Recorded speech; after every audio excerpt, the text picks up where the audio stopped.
Good afternoon, everyone, and welcome to the 23rd Governance and Priorities Committee meeting. Siatola tux Nanaimo mastimuk ni hakwasas tatamak atanakwel. We give our heartfelt gratitude and appreciation to the people of Nanaimo for having us on their territory today. Our clerk today is Ms. Sheila Gurry, and today's Governance and Priorities Committee meeting will be held in accordance with the Community Charter, Council Procedure Bylaw 2018 number 7272, and Ministerial Order number M192 governing open meetings during a state of emergency, and the Provisional Health Officer Order regarding mass gathering events. Therefore, members of the public are required to observe meetings virtually and not attend in person, and question period will be suspended throughout the duration of the provincial health order in effect. And the first item on the agenda is the introduction of late items. Thank you, Chair. For late items today, we're adding a scheduled recess for 3 p.m. And for agenda item 5E2, Reimagine Nanaimo, Phase 1 engagement status update. So some slides have been provided late for you. And that's it, Chair. Thank you. And I'd like for a motion to adopt the agenda as amended by Ms. Krog, Councillor Krog, Mayor, I guess, right now? Yeah, Mayor Krog and Councillor Hartman, thank you. All those in favor, raise your hands and say aye. Aye. Do we have any opposed? I'd like to ask at this time, do we have anybody on efficiency? Do we have anybody on our Zoom? Yes.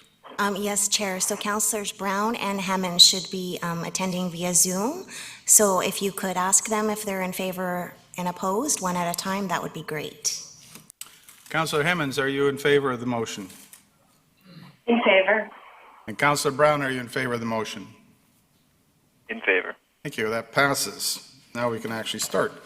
Item number 4 is the adoption of the minutes, which we have none. And we're on to now item number 5, Governance and Management Excellence, 5A1, Sustainable Procurement, to be introduced by Shelley Glagan, General Manager of Corporate Services. Thank you, Chair. I'd like to introduce Tim Reeve from Reeve Consulting and Amanda, who are both on Zoom.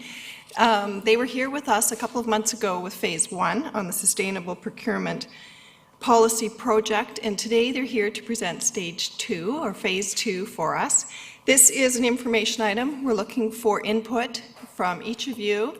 We've had significant staff consultation to date, and we are proposing a standalone policy for a minimum period of about 2 years until we can get our experience in line with what the market will provide with respect to being able to provide fair procurement policy.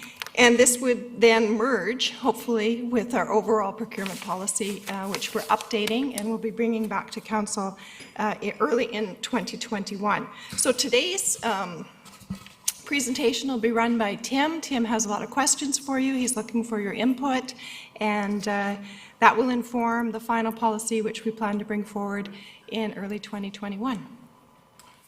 Thank you. And Mr. Reeves, I look forward to your presentation. Well, good afternoon, and thank you, Shelley. And yes, hello, Council members. Nice to see you again, although I don't actually see you, but that's quite all right. And thanks for your flexibility around allowing us to present virtually during these times. It's much appreciated, and we'll try and ensure we can move along and keep your agenda on track. I think you may recall my colleague Amanda, who joined me when I last met with you in person on July 27th, at which time you were able to give a lot of really helpful direction to the work that has now been proceeding over the course of the fall under the work plan that goes to March 31, and we'll talk a little bit about that. Amanda's going to move the slides along, and in terms of our agenda, and specifically the 3 outcomes that we are looking for today, we certainly want in the next less than 60 minutes for you to feel fully informed on the current status of the project. We really want to give the bulk of the time to your comments and questions related to the draft policy that's being presented, as Shelley mentioned, for information.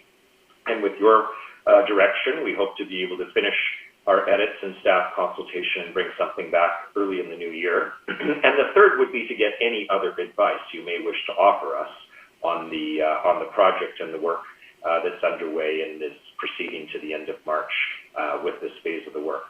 So in terms of an update, which is what I'll start with and move through very briefly, I'll just remind you of the three overall goals that we set out for the work. Essentially, when we met last summer, we identified a work plan of moving forward over the next year or more at the city to really build out a great program, and that includes those 10 best practice elements. And if you had a chance to review the slides in advance, you'll perhaps feel familiar. I'll show you in a moment.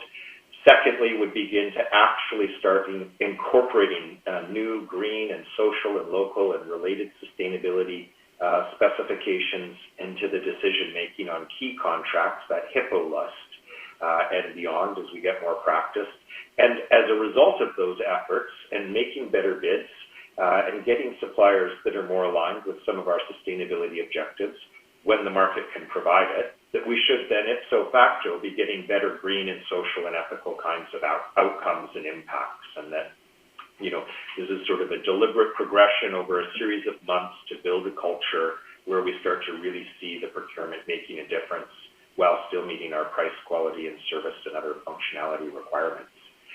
These are the 10 best practices. Again, I'm sure you've seen this quite a lot if you've been reading or reviewing our material. At the end of August, shortly after we met and got your direction, we had a program that had some pieces largely in play, a strategy and plan on how to move forward, and then some starting work on a HIPPO list, some engagement we've done with the staff, and measurement and reporting. Obviously, you can see some gaps in that chart, and that's some of the things that we've started to fill in over the course of this fall in particular as part of what we might call phase 2. One was to put some horsepower behind the program, and that involved setting up a short-term cross-departmental working group of staff that could help us on policy procedures and think about some of these high-impact procurements that could be coming up. To, of course, maintain membership that the city has in two networking clubs, if I can say, for sustainable procurement. Obviously, the CCSPI, based in and around Vancouver Island and the coast, with a real focus on social elements of sustainable procurement, and then the Reeve Consulting managed Canadian collaboration for sustainable procurement that has cities and universities and crown corporations from Canada, across Canada, with the exception generally of Quebec. And then thirdly, in terms of resourcing the program this fall, put together a business case that would see with the new enhancements to the regular procurement policy and a desire to do more work in sustainable procurement, a really solid business case for a new full-time equivalent to start in 2021. So I'll move along. Policy was obviously one of the things. I won't say much about this because it's obviously our next and main agenda item. It's one of the 3 or 4 things that have been in play this fall. Next would have been supporting any kind of policy. We know we need some tools that staff can use to collect information from suppliers to help assess risks, to help evaluate how things might be put into contracts, etc.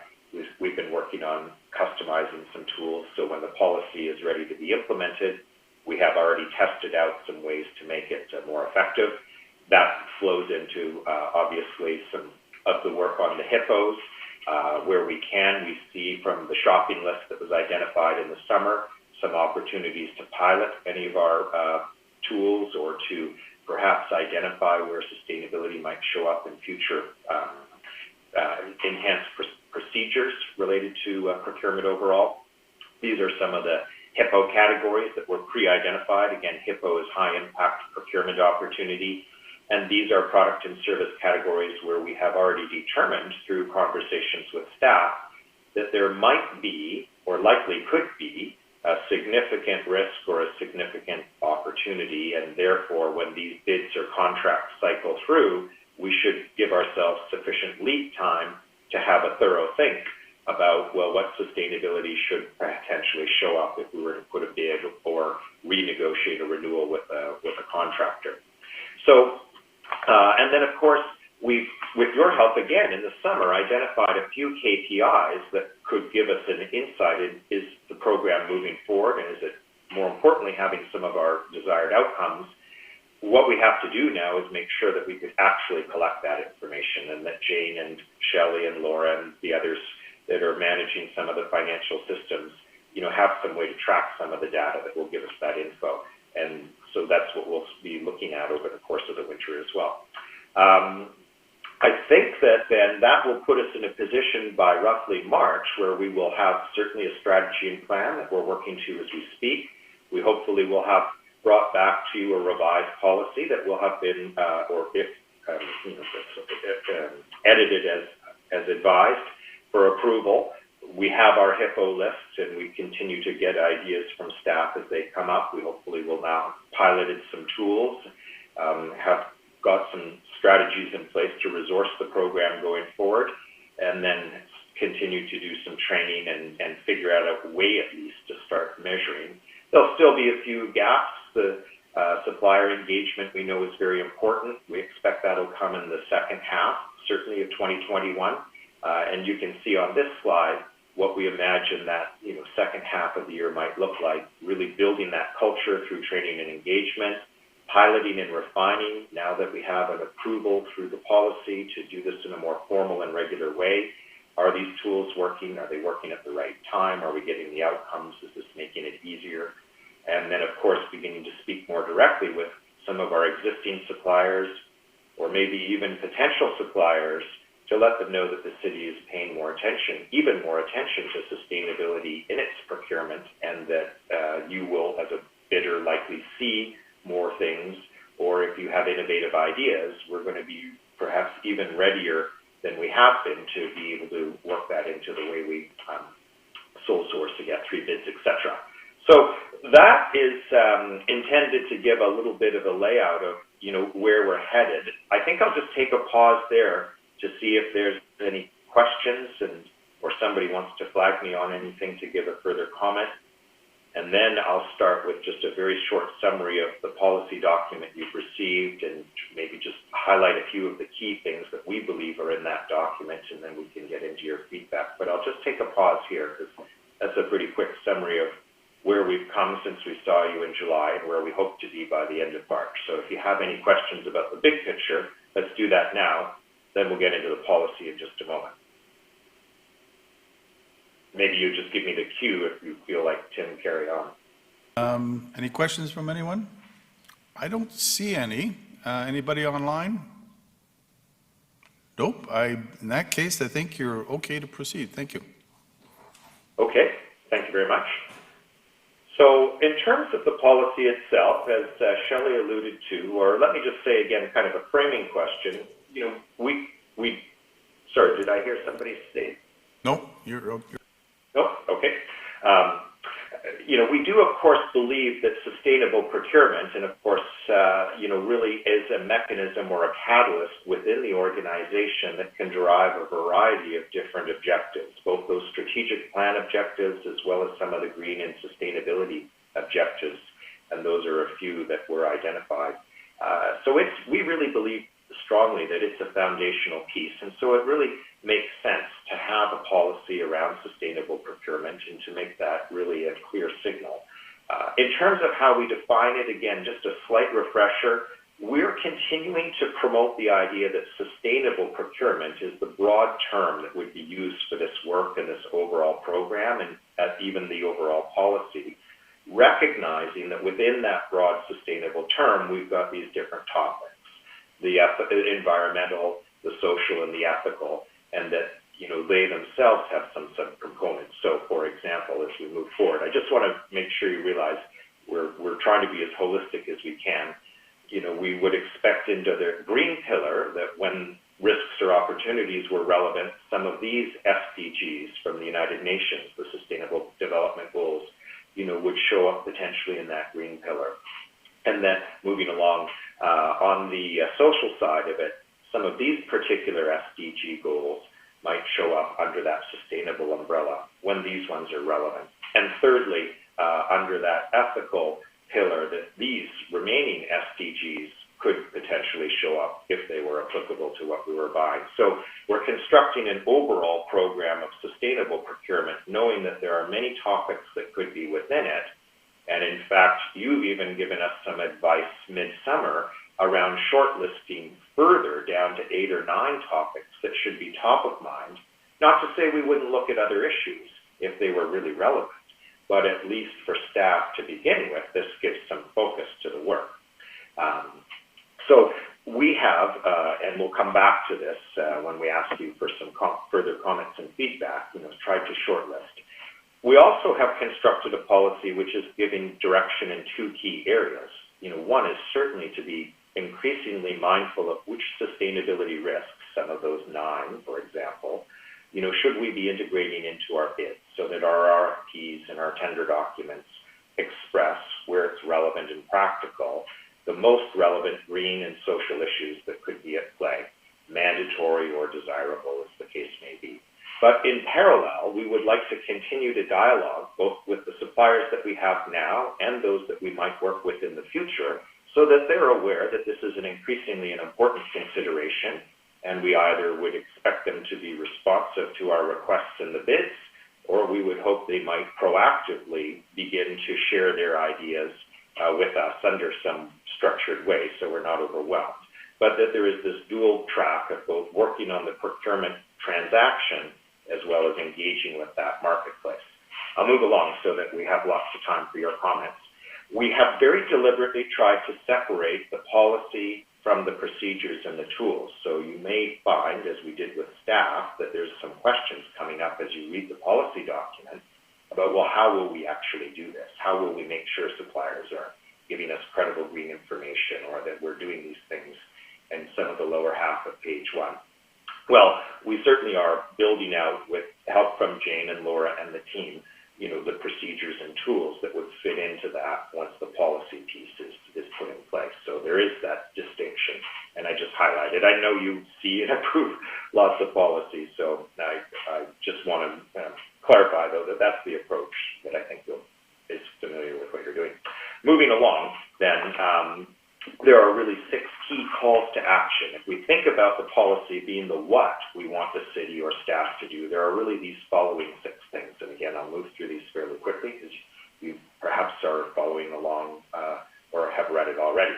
One is simply, we want staff to think before they're buying about what could be the green and social or ethical or Indigenous risks and opportunities, and if they seem particularly relevant, then to do something about it. But the first step is to sort of think and assess, is there something here that I should be paying attention to, particularly an issue that was on that earlier slide, one of those 8 or 9 issues. The second is that where the issue, secondly, and that we would like them to do that at 3 levels. In a very simplistic way to some degree, when they're just purchasing something with a credit card, to maybe give thought to, well, gosh, is there a lot of packaging on that? Or could I get it locally? Or isn't there a social enterprise or an Indigenous catering firm that we could get we could use for our public meetings? Easy stuff. And again, some training will enable staff to become very familiar, but this is not intended to be, a big analysis at that lower level. Certainly at the bids and tenders, we would structure in some market research and some pre-thinking so that there was, this ability to thoughtfully assess, well, what are the green or social risks, and which of those are really particularly relevant to what we're looking at purchasing here. And you could just imagine that perhaps slightly more sophisticated on the odd occasion where this would show up in a really big, complex joint venture P3 type of thing. Probably that middle column, tenders and RFPs, is what one might call the bread and butter, for the next 6 to 12 to 18 months of this work, picking up the low value and then selectively maybe on the big ones.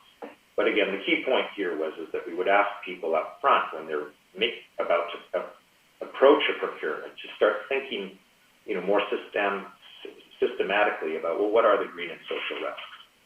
That's the first step. The second then is, and I've kind of alluded to this, whichever of those really seem to be relevant, and we would have some way to help folks shortlist, well, then let's put that into the bid.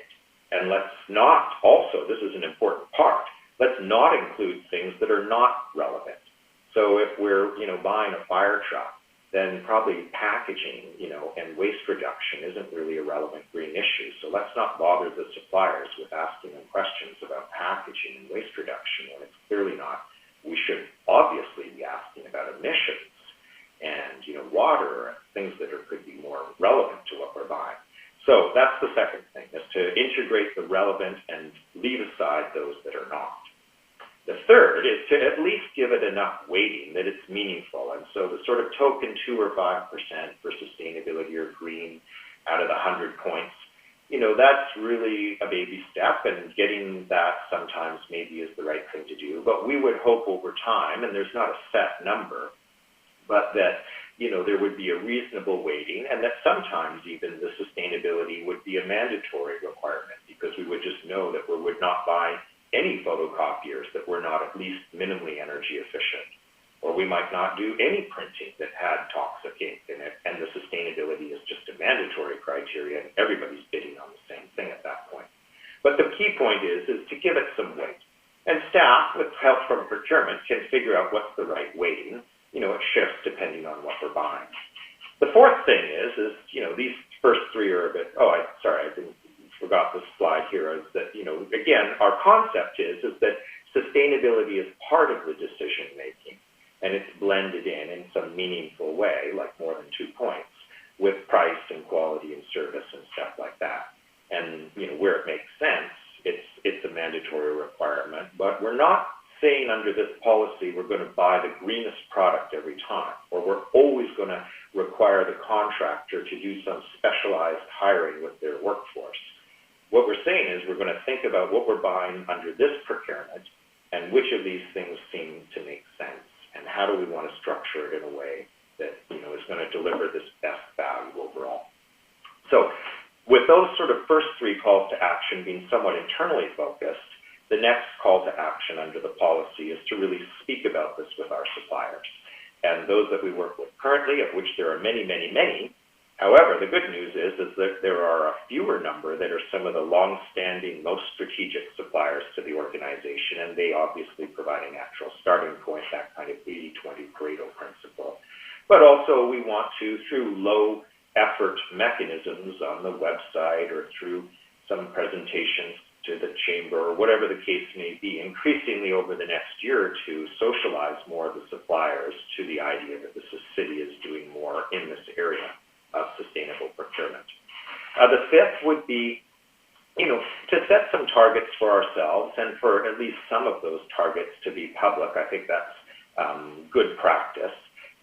Maybe if there's 5 goals, only a few are public and some are more internally tracked, etc. But I think the important thing is that we should, as an organization, set some targets for the program and hold the program accountable, so long as it's given sufficient resourcing, to meeting those targets. And we shouldn't just take on faith that our, efforts at green and sustainable procurement are going to do all this good stuff. We believe, of course, it will, but we want to be deliberate and practical to make sure, and measuring it is one way to do that. And that's really the final part of this policy, the sixth call to action, is to take that data and use that to improve the program, and to be conscious of that.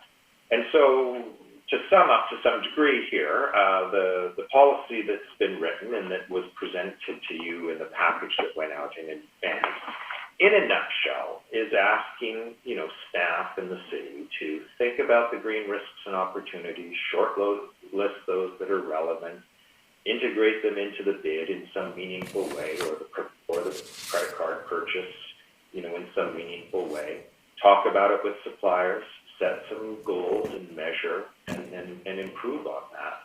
And as Jane or Shelley mentioned a little earlier, I think that this is a good idea that we believe is to give this some prominence within the organization as a standalone sustainable procurement program, policy and program, because of course this is just one piece of getting what we want. And that as we become very practiced at this and work through our HIPPO list over the next few years, that probably when the next review comes up on the regular procurement policy, it might be probably time to bring these two things together. But for now, we think the best way to go to give it prominence and recognition while we're in this build phase is to have the standalone policy. And so that gives you an outline of, what the policy is and how it fits in to the overall program. And, I'll stop there and see if there are some specific questions or comments and then I have a couple of kind of leading questions, so to speak, to see if you have some thoughts on a few key areas that we wanted to probe on. But let me pause there again and see if there are some questions or thoughts. Thank you, Mr. Reeve. We actually do have questions. I would also remind council that I am colorblind, so these little red and green buttons don't pop out at me, so I have to look directly at the screen. So if you do want to ask a question and it looks like I'm ignoring you, wave your hand or something, I'll probably catch that. Councilor Turley, you're first up. Is your mic on? It is, I believe. Can you hear me? I can. Perfect. Okay. Thank you, Chair. Through you to Mr. Reeve. The one area that I have some concerns about is, under the priorities, is that of fair wage, because I have yet to see anywhere what a fair living wage is. Is it based on hourly? Is it based on payroll? Is it based on all kinds of different things, hours they work? So first of all, I assume it's a fair wage policy of the vendor and not the city. But the other challenges is I checked with my daughter today, who's one of the head financial people at a smelter and trail, and I asked her what is the legality of somebody phoning up tech and asking for payroll information on a specific project, and she says not likely to happen. So that leads me to think that perhaps if you got two vendors that know about each other bidding on it, and one wants to get a leg up, they're just going to say whatever, so as long as it's inflated, so it gives them a more favorable appearance to the city. So I'm questioning whether that, well, it looks good. I don't see in practicality how it's ever going to work, unless you can point out some examples of how it works, and maybe I'm wrong. Thank you. Okay, yeah. Great, very good question. Yeah, and those are all important considerations and concerns. Let me say two or three things very quickly. One is that for most organizations, the fair wage element of their overall program probably comes at a sort of a phase 2 or phase 3. It's a bit of a next step, I would suggest. In fact, although we did have this on the slide and it was meant to be illustrative, we have not yet written that into the policy, and I would suggest that that's probably a separate piece of policy work that could come in 6 or 12 or 24 months, probably more like that, 12 or 24 months. There may be some opportunities in the meantime to begin to explore with the suppliers what the feasibility of doing some of this fair wage work could be. But I would offer up that we've deliberately not written it into the policy just yet because of some of the complicated reasons you brought up. However, I will say there are other cities and institutions that have adopted fair wage policies. And so there, it can be done, but I would suggest, as you flagged, that it's probably a next step, not an immediate. Thank you. I think Mr. Rudolph has something to add. Thank you, Mr. Chair. So the city does have a fair wage policy. Maybe Ms. Rushton or Ms. Gurry could speak to that. We have it, and it's embedded in our collective agreement with CUPE. So perhaps our purchasing manager could explain how that's already in place. Well, I'm sorry to interrupt, but I'm afraid I can't hear, and I just need to know if it's an audio problem at my end. But all of it went very, very quiet there. I wonder if your mic is on.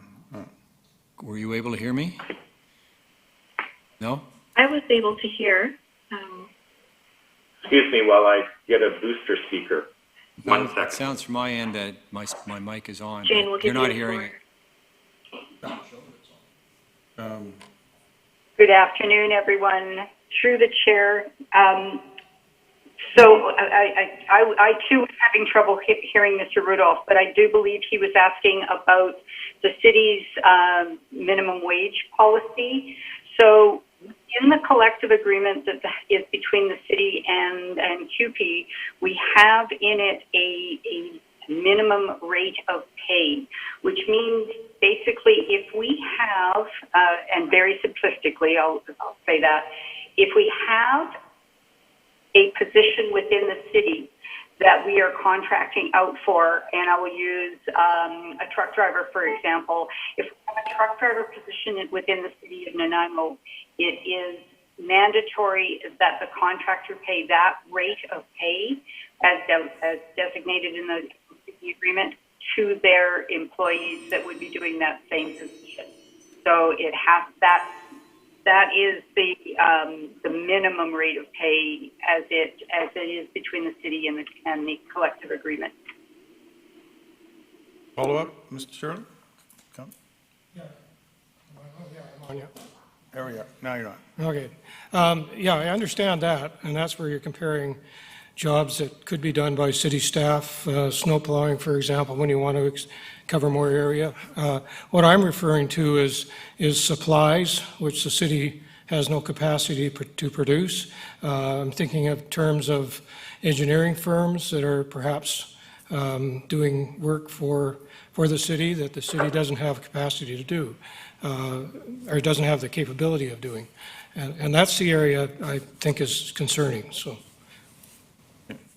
Thank you. I'm going to try and push a button here, and I believe it's, oops, you went and pushed the button, didn't you? I've lost you. Do you want to pop back on again? Let's see if I can pump you to the top of the list. Apparently I can't. There. Thank Someone's you. helping me out here. I hope that's working. Thanks very much for the presentation. It strikes me when you talk about item 4, talk about it, communicate with suppliers, that one of the concerns I would have is what does that process look like? Successful larger suppliers are probably already able to meet all and tick all the boxes or understand them, et cetera, whereas smaller local folks are not going to be in that position without a fair bit of education. They're simply going to lose out and consistently lose out to people who are more sophisticated. And when it seems to me part of the drive for this policy is to ensure that the local folks have a better kick at it than others in some respects. I'm just wondering if you can offer any comment on that.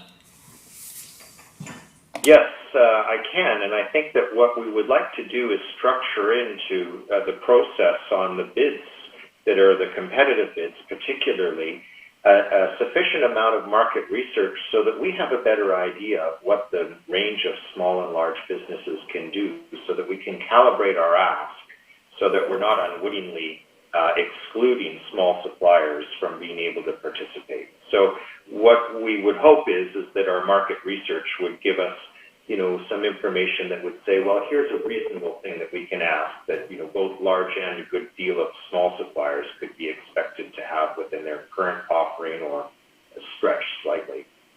But that's, we don't want unintended consequences, as they say, and so that's why a big part of the procedure part of it and the tool part of this work is really focusing on the upfront planning when we go out on big procurements to ensure that we're really thinking carefully about the right mandatory or desirable specifications, given both what we want to buy, but also what we know the market locally and further afield can provide. So it's a good cautionary comment, but we are thinking about that in our design. Thank you. Councillor Gussenbach. Thank you, Chair, through you to Mr. Reeve. Great work on this, and I'm excited about the pace that it's moving forward, so great appreciation. Just reviewing some of the priorities. For the environmental priorities, I see climate action, waste reduction, and water conservation. And I know there was a conversation where we kind of, as a council, chose the different priorities. When I first read sort of the priority in water conservation, it came across to me as a little narrow. And then, within the policy itself, seek opportunities for water conservation and pollution prevention to support the protection of biodiversity and natural systems. That definition of water conservation is much broader.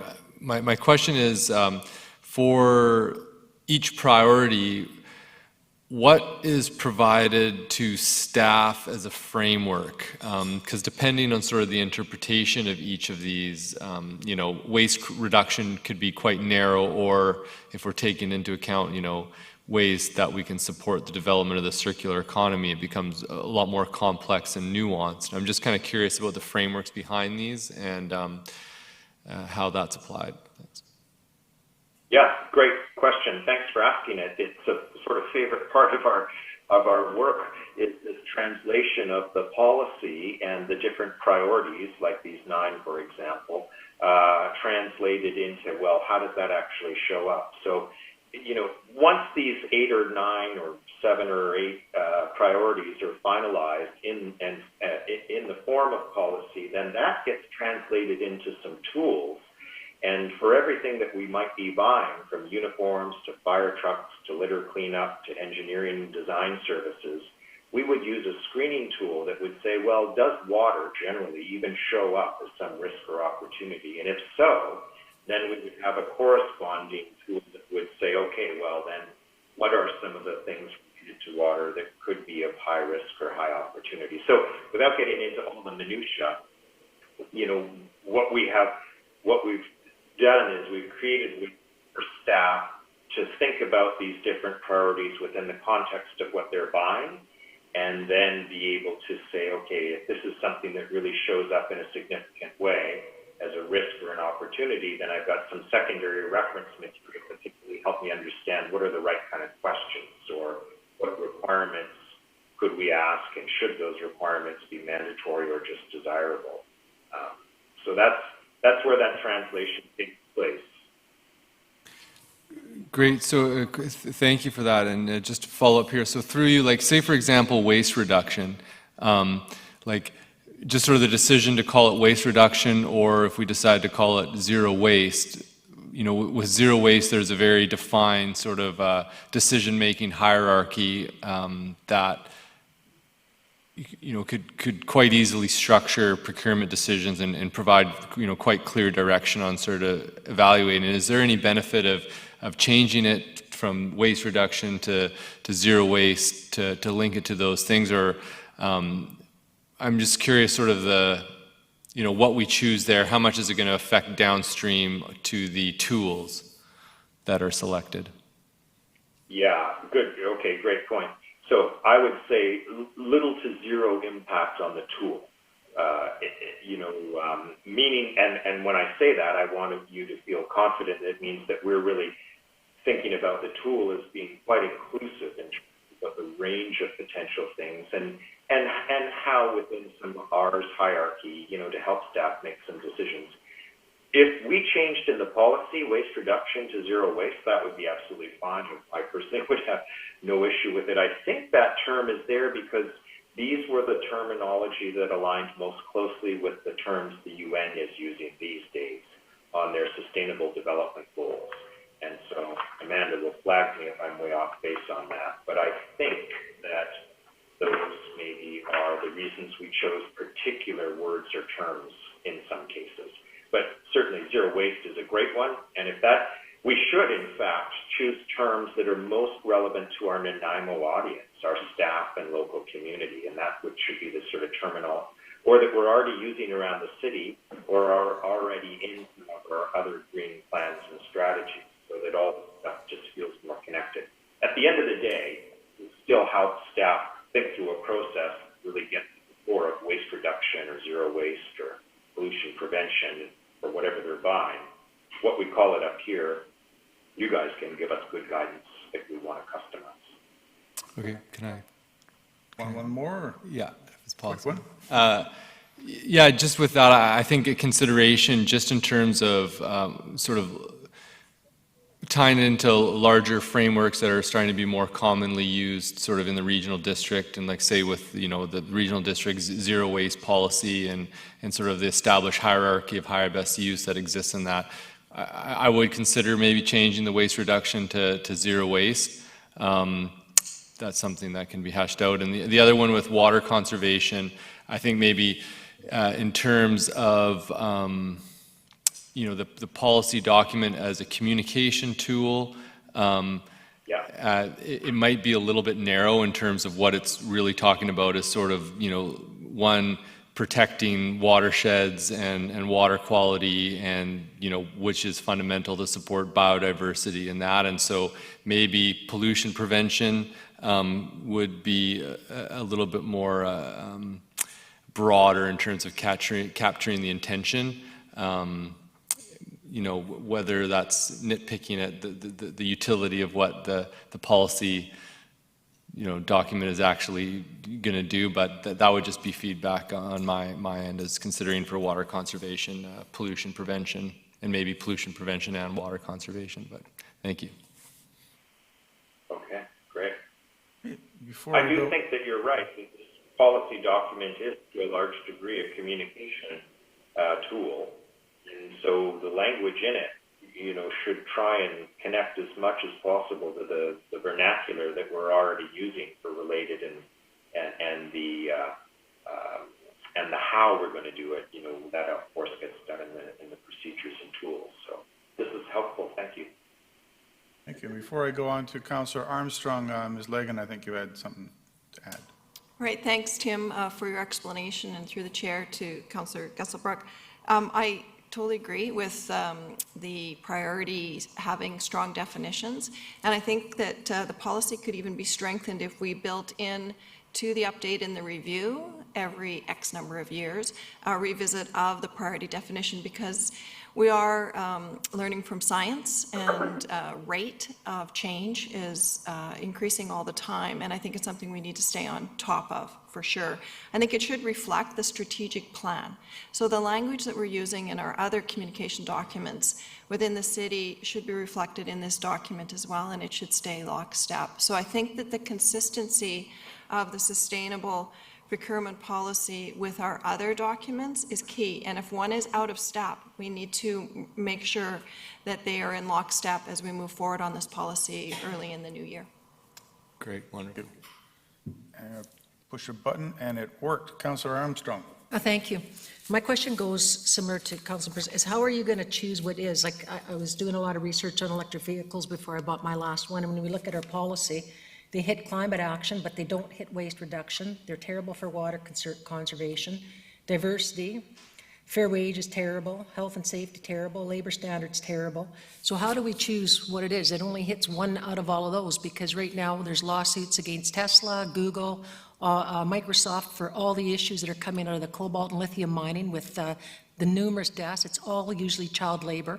So that's been my concern all along when we talk about we want to move. Yes, it hits one of our buttons, but it doesn't hit the rest. So, I'm hoping there will be advances in batteries when this isn't happening. But if we're going to walk the talk, we got to be really careful when we start looking at purchasing our electric vehicles to make sure that all the lithium or the cobalt or whatever is ethically sourced. And how do we do that? That's my big question, because that's a huge concern for me when you see the numbers of young children dying in the Congo to get us these minerals so that we can have our phones and our iPads, and because it's affecting us hugely, and I think it's something we really got to seriously look at. It's great that yes, it's reducing in some cases the environmental footprint with climate change, although there's even evidence now suggesting otherwise. But that's my concern. So how does staff exposed to, when we were looking at this, how do you make those decisions? Does climate change trump out those? Anybody? So I think the question that I heard was, how would we verify in some cases that suppliers are meeting some of our ethical standards, or what are we going to do in the challenging situation where there's concern that almost any supplier or product in the category that we meet might be offside? Did I catch that correctly? Yeah, like my concern is that, a lot of times when we're saying we're doing stuff for the climate, it has a huge impact on all the other environmental considerations. Oh, I see. You're talking about like some of the trade-offs that we're going to see from in certain product categories where we get greener here, but then we have another impact here. Yeah, basically. Yeah. Well, I think that, again, what the policy is saying is that for any particular product or service that we're going to buy, we're going to think about what are those sustainability risks or opportunities that are really relevant. And again, this document is supposed to give some guidance around what are some top-of-mind things that we would think about, climate or waste or human rights, etc. But then, once we identify those issues that we think could be relevant, then we've got to do some market research to make sure that we understand, well, what is baseline today? What could be reasonable to ask for? Are local or other suppliers, able to provide this? When it comes to some, and then calibrate our ask accordingly, and that's going to change from fire trucks to uniforms to a library renovation to a boiler replacement. But getting to your question as well about the verification that they actually are doing the things that we're asking, again, at the procedure level, we would have some different options from very low effort things like asking suppliers to sign off and validate, much like I might when I work for you, say I've got proper insurance, that they're doing the right thing when it comes to their supply chain or their own subcontractors. One could, if you wished, spend up to about $2,000 to have a supplier audited to see if they were in fact doing this. And there are some clothing companies or a mountain co-op might, choose to do that from time to time. Sometimes the supplier pays for that to prove that they're on side as they're sort of, etc. But the other thing, and I'll finish here, in some product categories like those iPads and laptops and things with the rare earth minerals in them, you're right, we may not be able to do much about that right now, except add our voice as City of Nanaimo and our $5 million over 5 years of purchasing this to the growing list of folks that are saying to those big suppliers, look, you got to clean up your act. And we'll work with you for another couple of years, but we are expecting you and your sector to make some changes because what you're doing right now is offside or isn't sustainable in the long term. And that's probably the best we could expect to do in some situations. And just to follow up on that, do you foresee possibly that as more and more communities get involved in this, that we could actually start getting a list of those companies that meet those that could be shared amongst all the municipalities? Like, is there a place where we could deposit information so that we know that, City of Salmon Arm has checked out Joe Blow Company and they met A, B, C, and D, and almost checked out another one, they hit A, B, and C. Like, is that a possibility that you see in the future so that we have easy access to know, so we're not all reinventing the wheel, so to speak? Yes, you bet. So to some extent, I would say that is beginning to exist right now through some of the networks that assist cities and other MASH sector entities, the municipalities and schools and hospitals.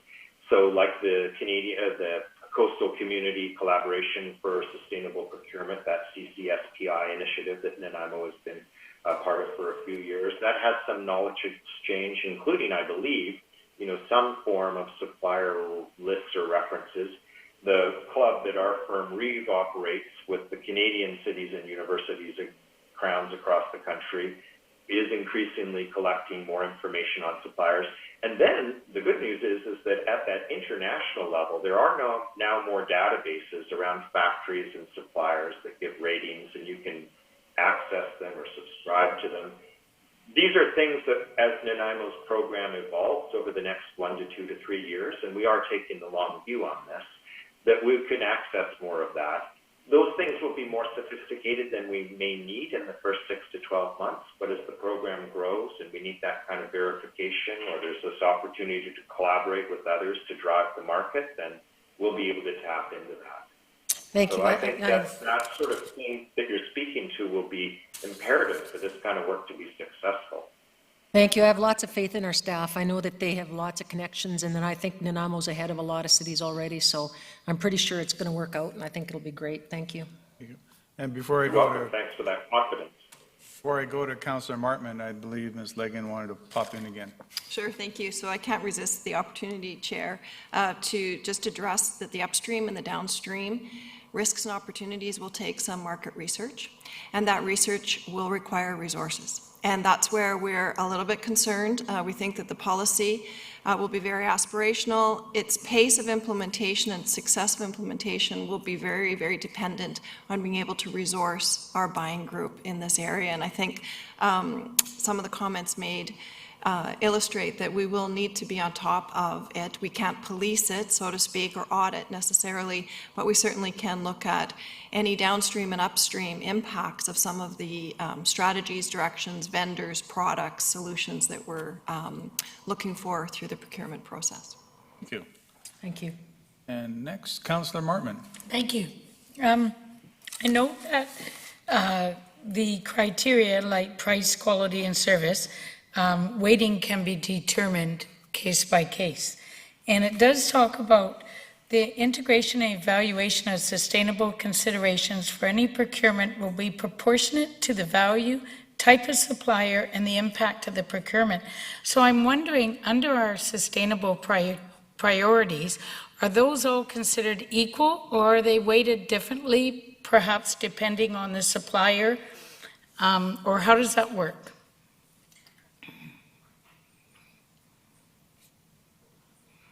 Yes, good question. I think I actually hear two questions there. One would be this one about, I think is getting at what I would call sort of the scale of effort. And so what we really meant by that language, perhaps isn't as plain as it could be, is that we'll sort of work as hard as the value of the procurement. We're not going to kill ourselves trying to analyze what sustainability risks and opportunities are relevant to, ordering catering for a public meeting, or, getting some replacement tools on the job site if somebody's had something go missing or get broken. But that when we're doing a big RFP and a tender worth, $100,000 or a couple of $1 million or more, that we're going to be really putting more of that market research effort. That's on those bigger ones where that resource that Shelley is alluding to will play an even more important kind of role. The other is that when it comes to determining which issues we would give more or less importance to, again, it will be dependent on what we're buying. And so I've used the fleet, the truck, fire vehicle, because it's sort of a live example in some respects. I think you're on order for getting quite a sophisticated new fire truck that will have some very interesting energy efficiency and anti-idling kinds of features to it. But a lot of time went into figuring out, could the market actually supply it? Was it a proven green technology?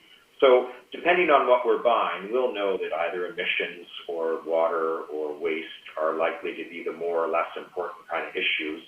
Or if we're not sure, then our market research should reveal to us this is the one that's more or less important. And then those are the ones that would be really meaningfully considered in that weighting to go with the price, quality, and service.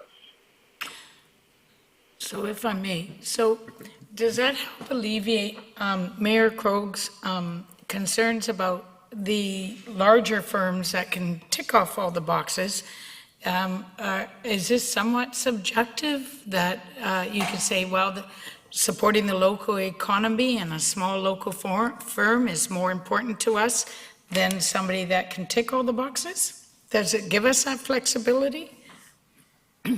Well, I think what we've tried to write is a policy that is fairly flexible. But again, what we're saying is we're really looking to the product or service that we're buying at the time to really dictate, well, what should be the considerations that we're really going to focus on? How should we delineate those between the have-to-haves? All suppliers must do that versus the nice-to-haves. I would also say that we do want to be more practiced moving forward at delineating between the green and social features of the product or the service, and then those good things that the supplier might do, that leadership stuff, where maybe big companies have more of an advantage.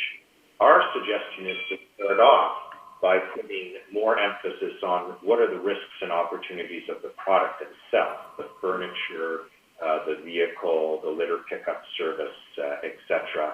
And then secondarily look at their sort of overall corporate practices, which arguably big companies might have a head start on. So again, we're going to be judicious. I guess the short answer to your question is we believe that what we've written gives flexibility, but it also says, hey, you can't just ignore these issues, or if you want to say that no sustainability applies, that you need to be able to justify that at some point if there's some auditing of this.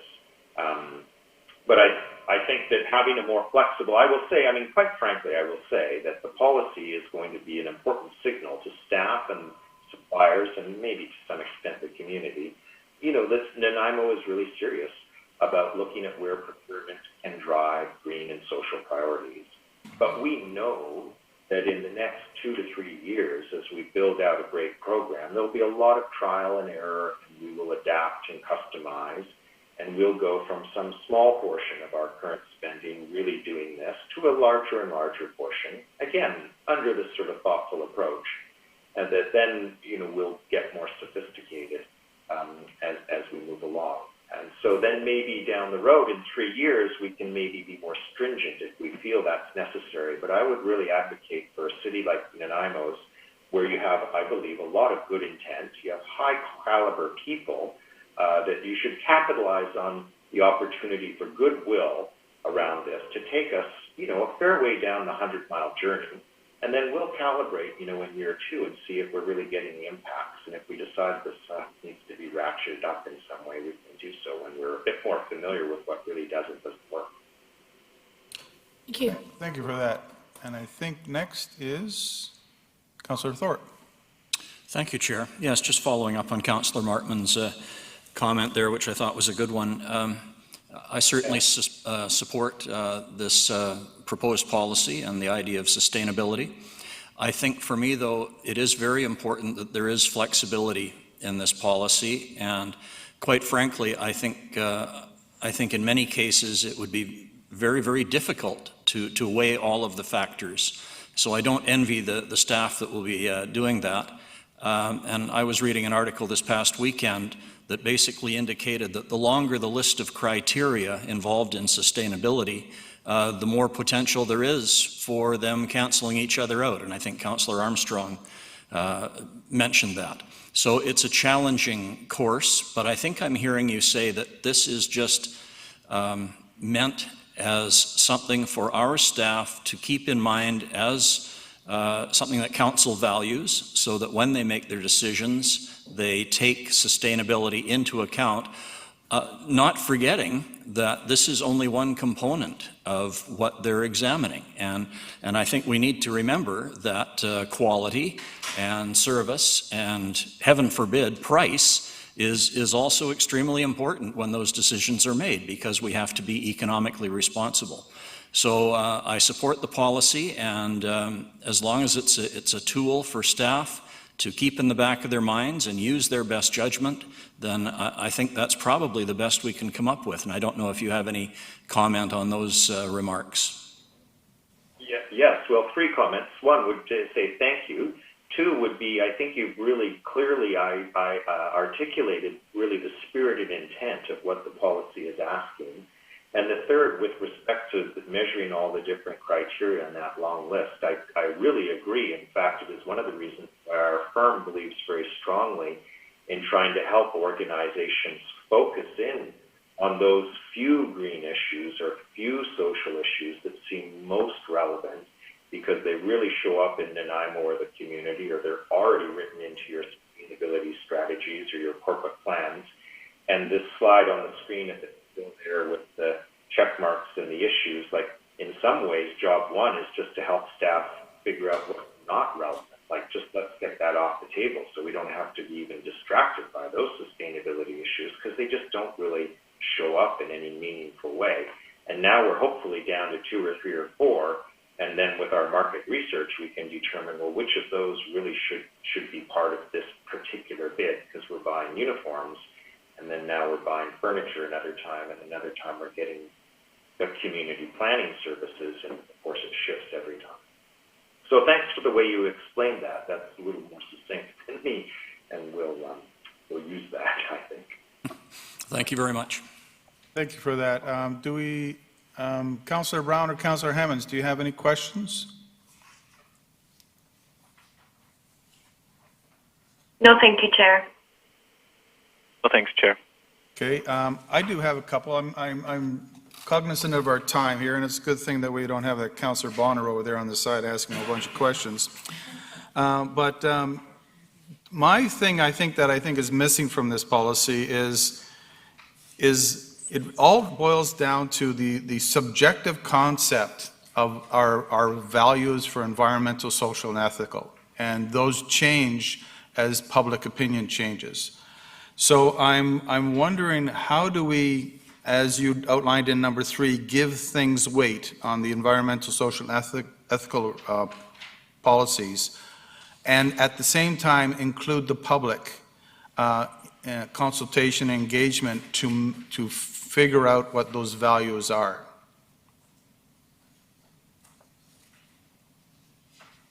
Well, I would say two things. One would be, I would say that,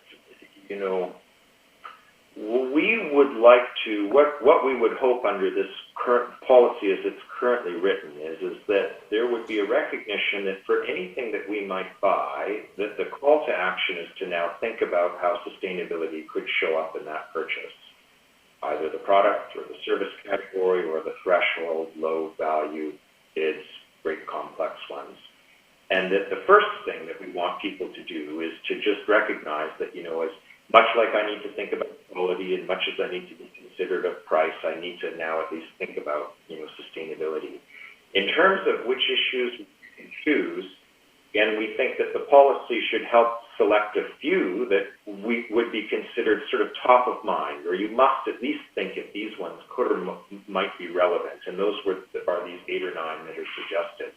But that doesn't mean that there might not be other issues under the broad topic of sustainability that for some particular thing we're buying could really be relevant. This policy would say, well, you should also then consider that. We just haven't listed it because it's kind of unusual and it only probably shows up once in a while. And again, because this is kind of a communication tool in some ways, or in addition, the idea is to highlight those things. The last thing I'll say quickly, because I know you mentioned the time, is that I don't think we ought to go out to the public right now around the sustainable procurement policy and the priorities.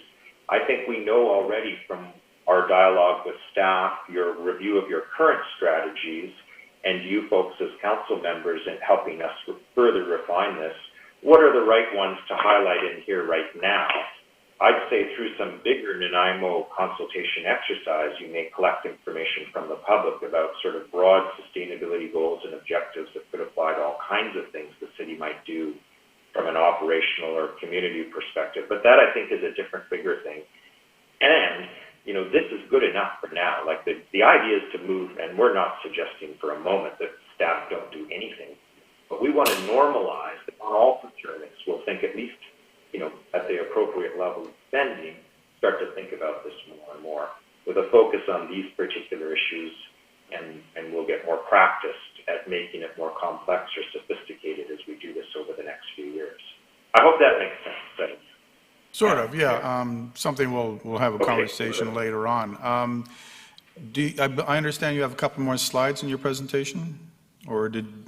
Well, I did. We kind of covered them, really. They were largely just some prompting questions. You folks have been great to kind of cover off. We were going to ask if the purpose seemed clear. We'll just flip through these. I won't hang on them at all. And, did those calls to action make sense, recognizing this isn't a procedure document? I think we were going to ask about the priorities. There's been some good feedback and comment there.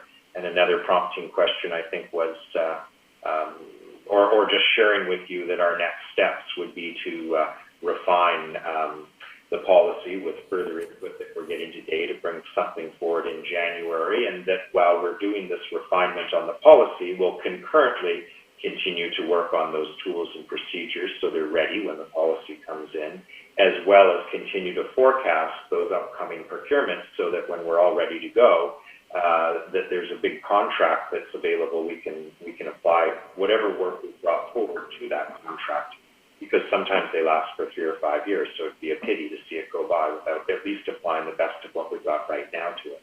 So that's where the other program comes into play. So my further question to you then would be have you received enough from council today to carry on? Do you wish to have a bit more input in terms of the 9 requirements under the environmental, social, ethical? Do you want that refined down, or can you carry on? Oh, I think we could carry on. Your comments have been really helpful. I think that, we had some questions coming into the day around where are some areas we can, I would say, refine or focus, and these comments have been super helpful in that regard, as well as flagging some of the both questions related to certain content or operational questions we'll need to consider as we get to procedures and training. I'll leave Shelley or others to make the final comment, but I would say as your advisor right now, this has been plenty for us to bring back something in the new year which you could consider for approval or approval subject to some hopefully minor amendment. Okay, and I see Ms. Legan has her light on. Thank you, Chair. Thank you, Tim. I think you did an excellent job walking us through. I believe we have enough information to draft the policy and bring it forward. There's still another opportunity when we move it forward as a motion to fine-tune it. I think we will take all of the comments under serious consideration, do our best to put a current date stamp on it, knowing what we know. I do believe that some of our other documents inform this document and vice versa, and particularly when you look under social and Indigenous reconciliation, we have an opportunity here. This is a mechanism to address reconciliation as well, and I think that it is a two-way with respect to what shows up in the policy, but what will show up in this policy. We don't want to get ahead of the parade with respect to some of the other initiatives, but it will move, as I mentioned earlier, hopefully very much in lockstep. And I look forward to that because I think that this will position Nanaimo well ahead of the pack, particularly with the West Coast and some of the other municipalities that Tim and others work with. Thank you. I'm not seeing any other questions. Am I? No. You have, oh, there you go. Hang on a second. Go ahead. Thank you. Councilor. Thank you, Chair. Yeah, no, I just wanted to say thank you to Ms. Leggett and Ms. Rushton for the work on this. I do think that this is helping us get ahead of the pack, and this is extremely important work. And just to speak to the other documents that we have in place, I think like as we refine, going through the reimagine process and refine the vision and framework, for the city, and there's discussion that we're having on that regarding the donut economics framework, which is something that helps provide a bit of clarity around what are the environmental targets and lenses that we're looking for, and what are also the social lens.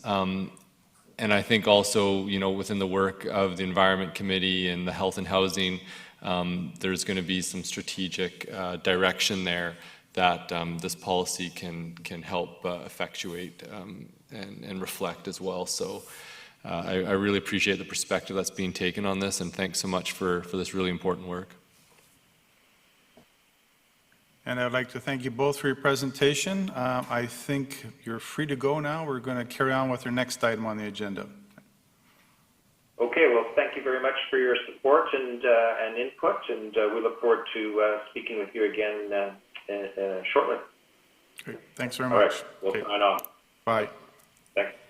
Thank you. Next is under reports number 5A2 is the Mayor's Task Force on Recovery and Resilience. Next step, and again be introduced by Ms. Leggett. Thank you, Chair. There is an information report in your package regarding the output from the Mayor's Task Force on Recovery and Resilience, and looking for direction from you with respect to next steps. The purpose of the report was for you to accept the report as information to inform further efforts and priorities and determine immediate next steps. And what we've presented to you is the, in brief, recommendations from the task force, as well as attached the final report from the task force, which was presented to Council on November the 2nd. And we are putting forward an opportunity for you to consider a motion, if desired, to move with establishing the Mayor's Leaders Table and having staff bring back a report with respect to how that could be implemented. So looking at what the composition of the table might be, what sort of governance structure within your overall governance structure could exist, terms of reference, and potentially chairs or alternate structures with it. As well, a second consideration is to move forward immediately on a citizen-directed campaign to generate enthusiasm from Nanaimo residents and surrounding residents with respect to positive dialogue and engagement about Nanaimo and its built assets, its community spirit, its support for recovery and resilience among its own citizens, and position it as it should be within the broader community and the world. And so those two are on the table as immediate steps that can be taken and for your consideration. Thank you. And Your Worship, you're next up. Thank you very much, Chair. And if I can move us along a little today, I think everyone's had a chance to read the task force. report, and I want to extend my gratitude again to Ms. Legan and Ms. Gurry today for giving me a draft notice of motion, by the way, or a motion that we can hopefully pass today, as it represents the steps forward that Ms. Legan indicated in dealing with the most obvious recommendations of the task force. I think it's important to keep up momentum, particularly as the days get darker in this community, both literally and figuratively.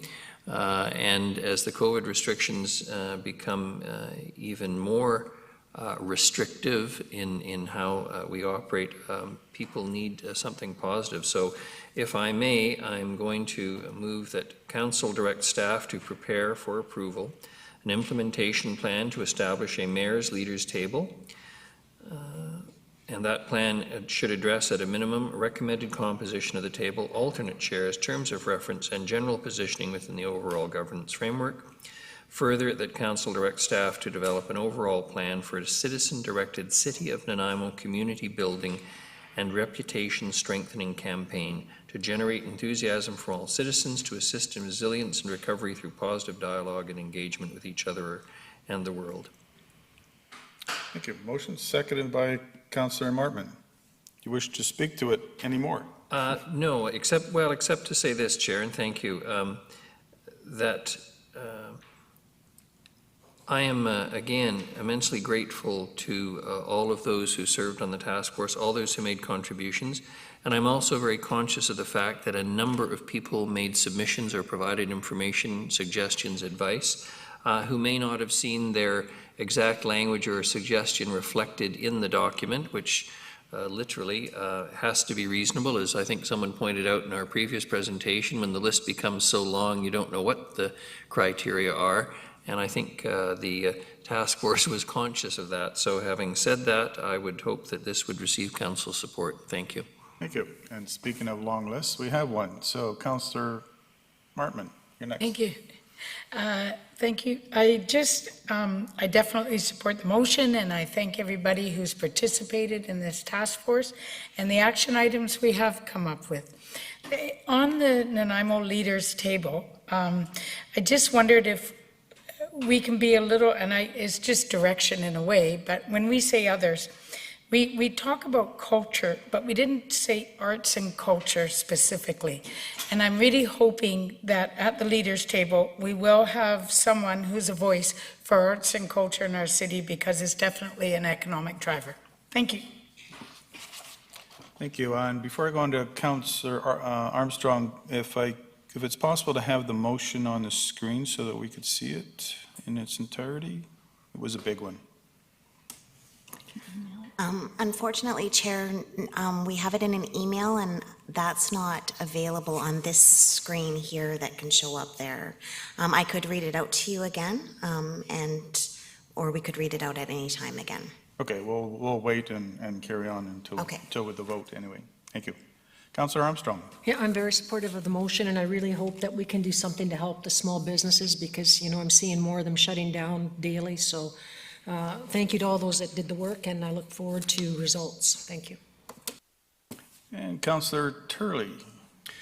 Thank you, Chair. Yes, I too support it. The only question I would hope that might happen is some of the items that are listed under the report are also on the list of priorities for the Economic Development Task Force, and I'm hoping that we're not going to be duplicating issues. We can refer to one another so that we don't, I know we talk, it's okay.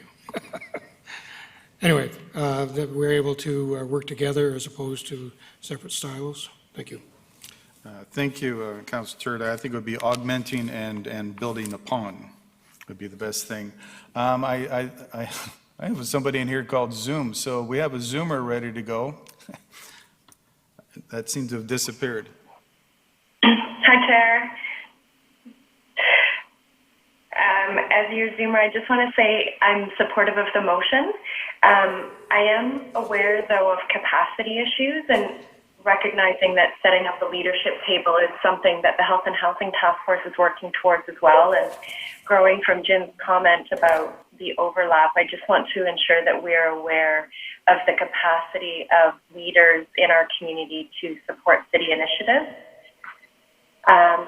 And my second point would be regarding the recommendation of the citizen-directed campaign. I just want to acknowledge that the Newcastle Neighbourhood Association picked up this idea and really ran with it. And I think that this might present a good opportunity for that deeper engagement that Council has been hungry for with our neighbourhood associations. So thank you in support of the made motion. Thank you. Councillor Brown, did you wish to have anything added? Yeah. Hearing none. Councillor Thorpe, anything? I wasn't going to, Chair, but given the opportunity, of course, I will. Thank you. Yes, I'm naturally very supportive of the work of the task force. The only thing that I wish to ask about that was in the back of my mind was the wording under the leaders table, where it suggests a working group / youth council consisting of, and it goes on. So am I to read that this would be focused simply on youth, which is defined as 18 to 34, which is stretching it a little, but or is it more inclusive? Because that wording to me seemed a little ageist, and I think when we look at leaders in Nanaimo, we need to be very aware that some of our leaders, important business leaders, have advanced beyond the youth year of 34. So if I could just get clarification on that point. Ms. Legan. Thank you, Chair. Through to Councillor Thorpe. They are distinct recommendations under that broader category. So what was recommended by the task force was to establish the Mayor's Nanaimo Leaders Table, and that one of the first things that table would initiate is actually establishing a working group / youth council specifically to address an opportunity, which is attraction and retention of that age bracket into Nanaimo and to be retained in Nanaimo. So taking the broader leader population within Nanaimo of any age, any background, and hopefully we'll have representatives from this age bracket as well, but to deal specifically with attraction and retention of the youth. So it would be like a committee of the mayor's table. Subgroup. Yes. Yeah, that satisfies me, and I think that's a great idea. Thank you. Thank you, Councillor Thorpe.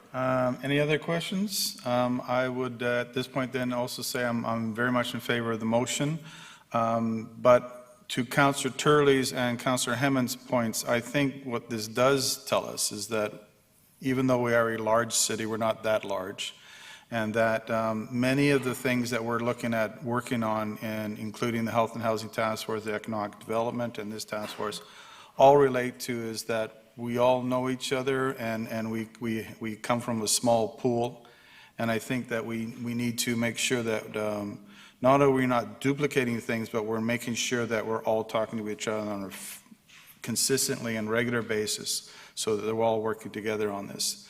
So with that, I would ask that the motion be read, and then we will call the vote. Thank you.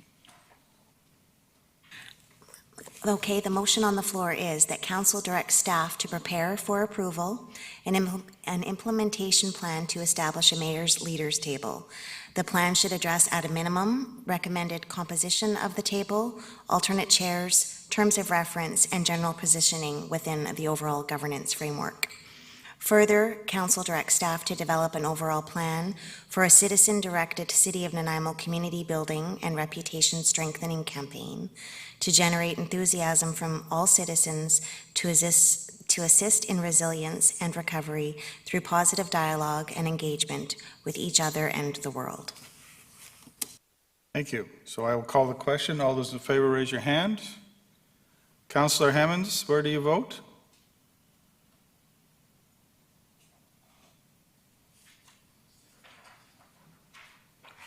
Councillor Brown, where do you vote? I'm dying here. Failing not hearing anything from either one, I will assume that they're both in favor, and I am also in favor, so that motion passes unanimously. Thank you. Next on our item, we're doing fairly well now. We have the Community Wellness and Livability section, and it's under reports number 5D. Item number 1 is the Bowen Park Trailway and Utility Upgrade, to be introduced by Mr. Sims.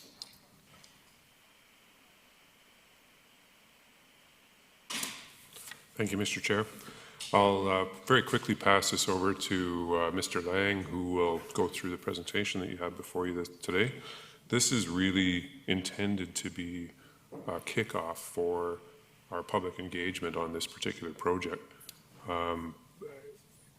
The Millstone Trunk Sanitary Sewer was built shortly after amalgamation and strung together a number of communities all the way up to Brannan Lake down to Maffeo Sutton Park. So this is quite a long length of sewer. The interesting thing was they vastly underestimated the growth in the city, and a lot of the upper area was in ALR at the time. It's been a 20-plus year program of upgrading.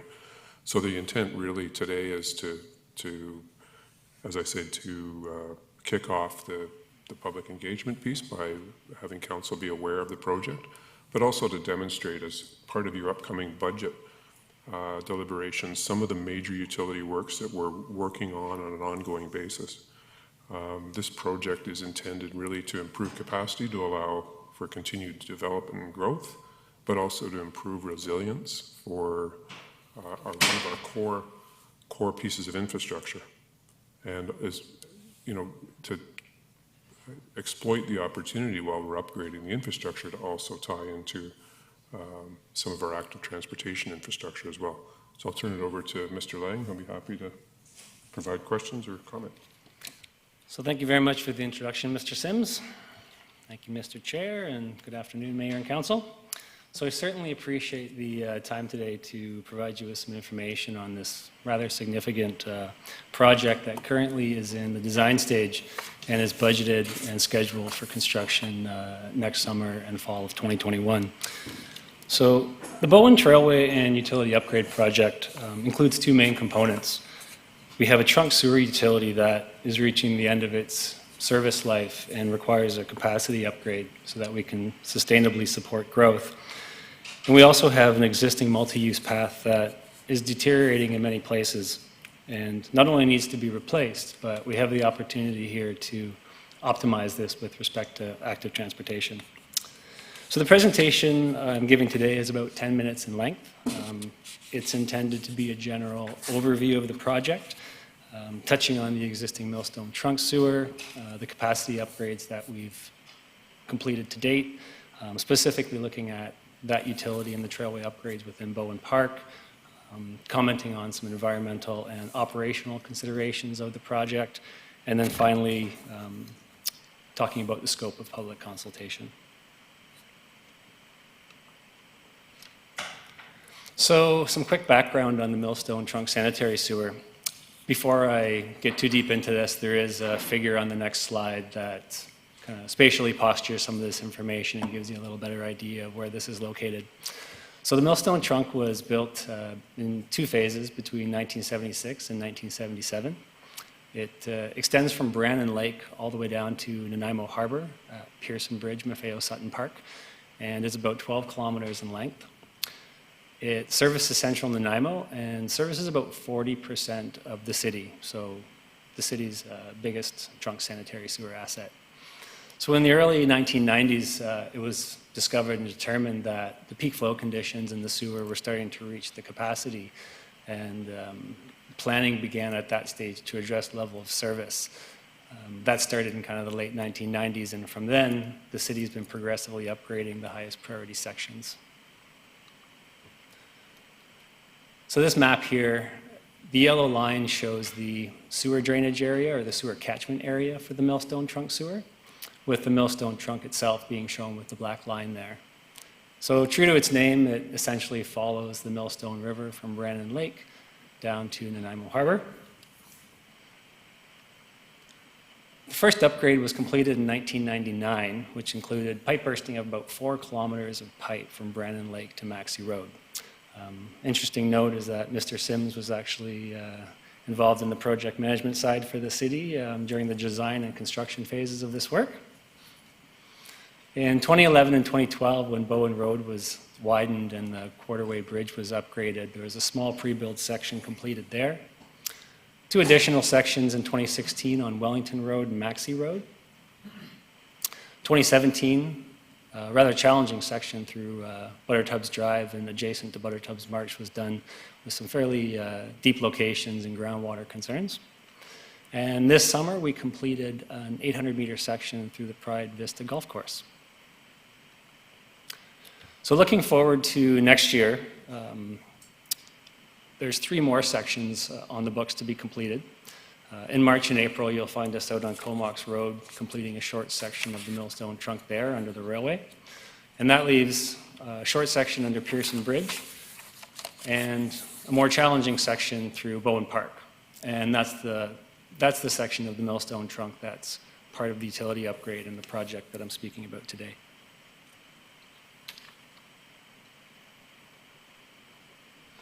So this figure shows Bowen Park, bounded by the Millstone River on the top and Bowen Road on the bottom, Buttertubs Drive and the Quarterway Bridge in the top left corner, with kind of just cutting off Wall Street and the curling center on the bottom end.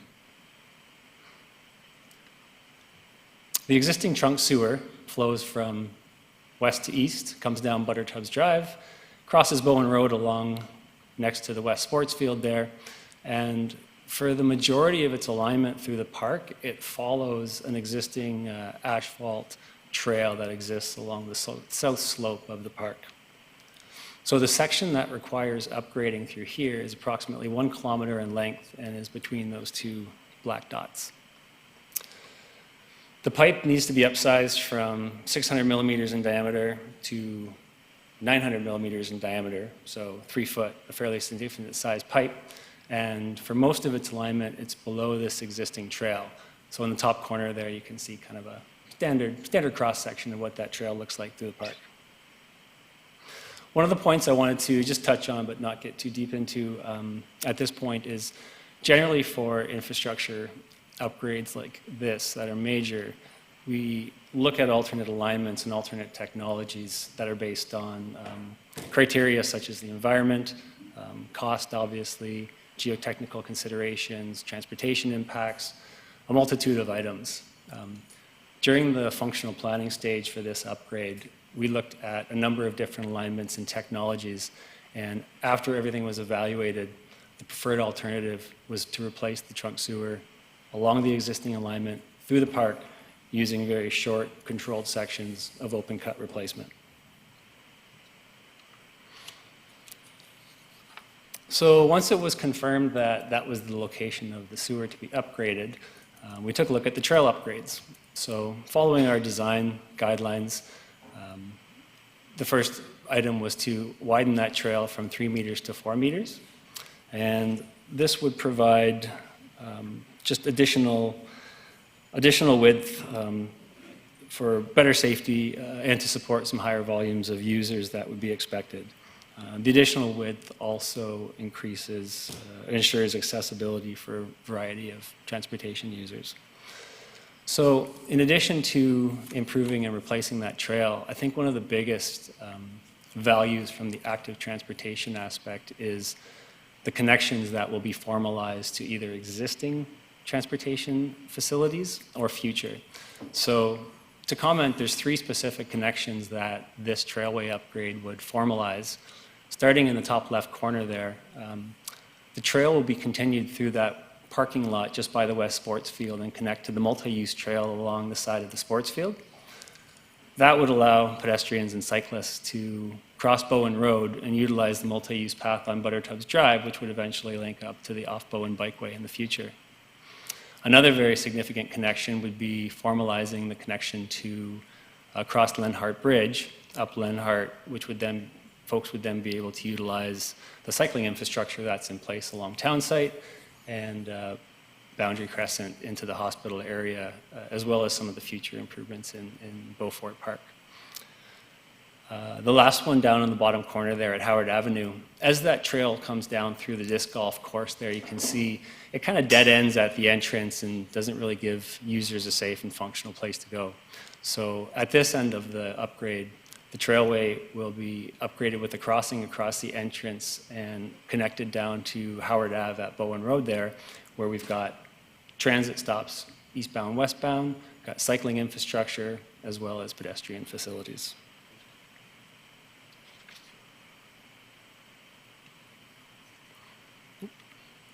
One more thing, trail lighting is proposed to be added and is a significant component. This really takes the trail from a recreational day use trail to an actual urban transportation link. The look and feel would be similar to that of the Georgia Greenway with the light fixtures and the spacing. And finally, there's a few locations where the grades through the existing trail would be reduced from about 8 or 9% down to less than 3%, providing accessibility for everyone. So to give you a bit of idea of what that trail improvement might look like through the forest, this here is a rendering showing the expanded 4-meter trail, complete with trail lighting. And once we, as I said, we're in mid-design right now, but once we formalize the design of those connections I just mentioned, that information will be added to the project website so folks can have a look and provide some comment on that. So kind of looking ahead to the construction phase of this work, there's a few social, I guess, operational aspects to touch on. Trail availability in the park will essentially be unhampered by this with the exception of that trail where the red dashed line is. The one connection that will have to be closed during construction is the pedestrian connection off of Wakasai Avenue. But signage and notification to trail users will ensure that people can still have thoroughfare through the park, and that will be provided by the Millstone Parkway as well as traffic control during construction. The disc golf course is an incredibly utilized area. One of the alignment options that we considered and we are looking to formalize is as that sewer kind of comes down there, the lower end through the picnic shelter, it goes through the disc golf course where we've got a lot of mature trees that are very close to the existing sewer. We have found an alternate alignment that goes off through a pathway and through the upper parking lot and then down through the entrance where it will connect into Howard Ave. And what this will do is allow the disc golf course to essentially operate for the majority of construction with the exception of a couple of weeks, say 2 to 3 weeks when the trailway lighting would be installed and paving would be completed.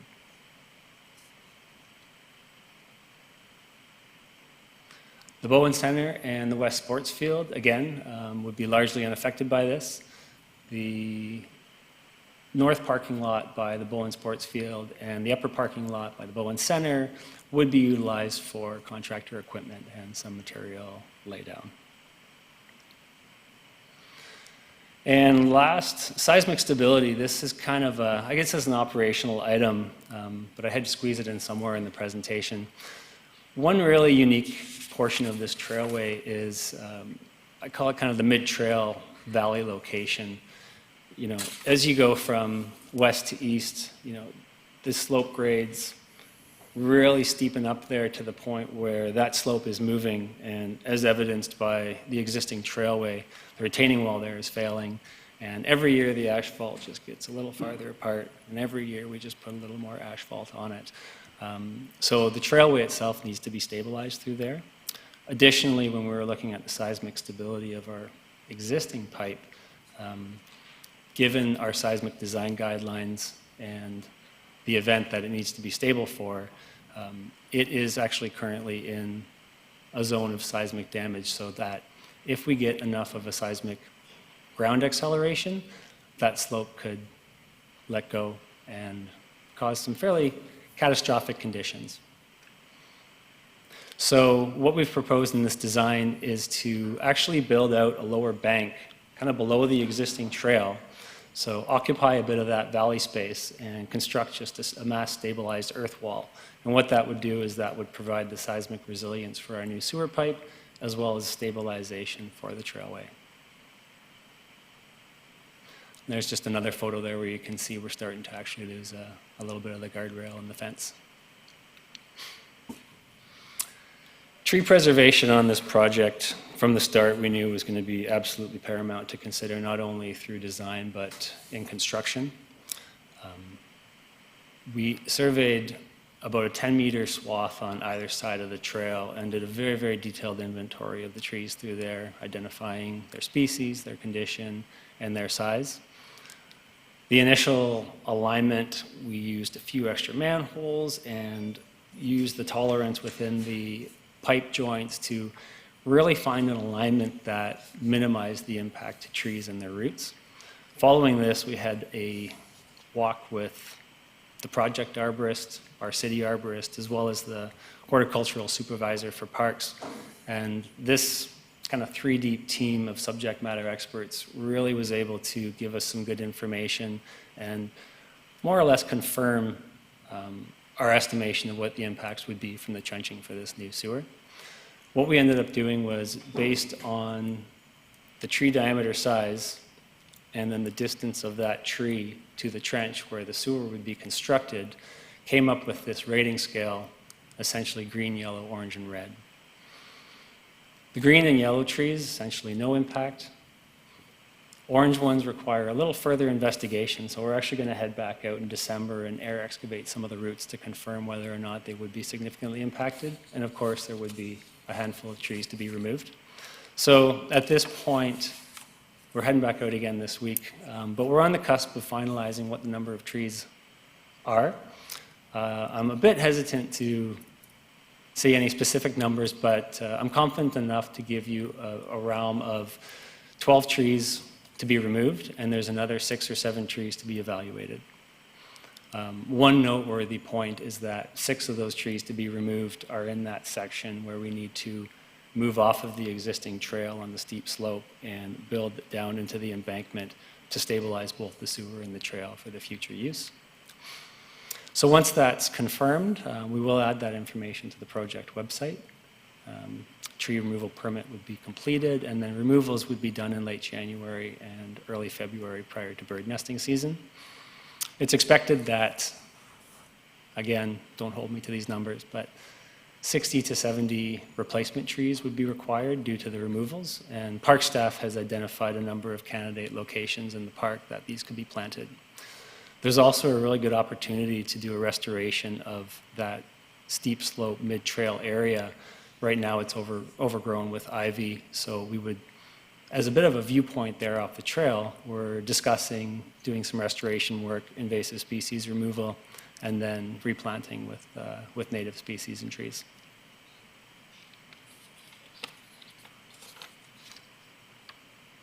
And then finally, I just wanted to add that any of the trees that do get removed, there's some discussion on milling those for some lumber and possibly reusing those as a park feature for an observation deck or a bit of a viewing platform potentially at that mid-trail location.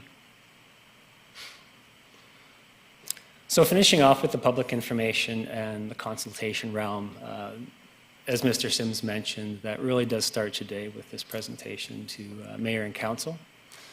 The purpose of this is to make sure Council understands the background and the rationale and really the necessity for this work to be done. We've got a critical trunk sewer utility that we need to ensure is properly sized and has capacity for future growth. Make sure that we protect the estuary of the Millstone River. And we've got a really excellent opportunity at the same time to optimize this trailway and really improve the transportation link and connectivity in and around Bowen Park. The project website is prepared and will be going live tomorrow. This will be identified on our social media through Facebook and Twitter, and it'll contain a bunch of information on the background of the project, a good list of frequently asked questions, along with some specific information should people find it interesting on what some of the alternative alignments considered were, and also a bit of information on the trailway lighting and how it may impact or can be mitigated to impact the ecology of Bowen Forest.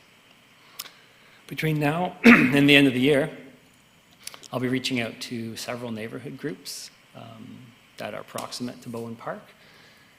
Again, just to make contact, see if they have any comments, input, and possibly set up some virtual meetings if they did want that for their neighborhood association. And again, that's to make sure they're aware of the information that's available and also get any input that could be rolled into the final detailed design for this to be finished up in February in time for tender. I'd also identify and reach out to a few other stakeholders, including the cycling coalitions and quite likely the Nanaimo Disc Golf Club, more for awareness, but also for any input that they may have. So in summary, there's clearly challenges, but I feel that we can mitigate them to a very reasonable extent with the environment and the impact on the community.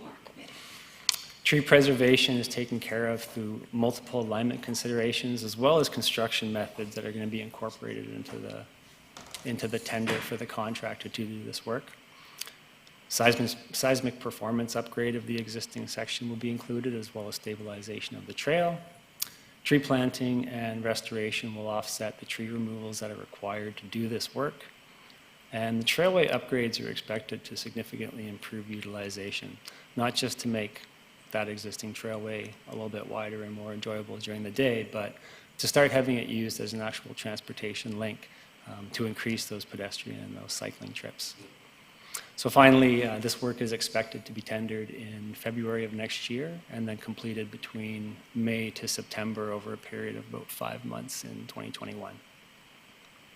So that concludes the presentation, and if there's any questions, I'd be happy to answer them at this time.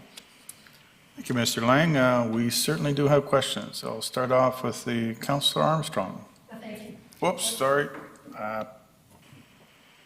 To speak again. Killed you. Go ahead.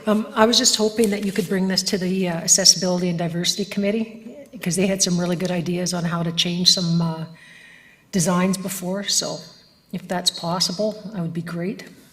Thank you. Absolutely. Councillor Thorpe. Thank you, Chair. Through you, thank you, Mr. Lang. Very impressed with your presentation, by the way, and also with the thought that apparently has gone into this project. I just wanted to clarify that work all going to plan would start roughly when? The expectation is that post-tender, contractor would need about 2 months to get materials together, and approximately May would be the time. May 2021 would be the start of construction. And then hopefully finished by the following September.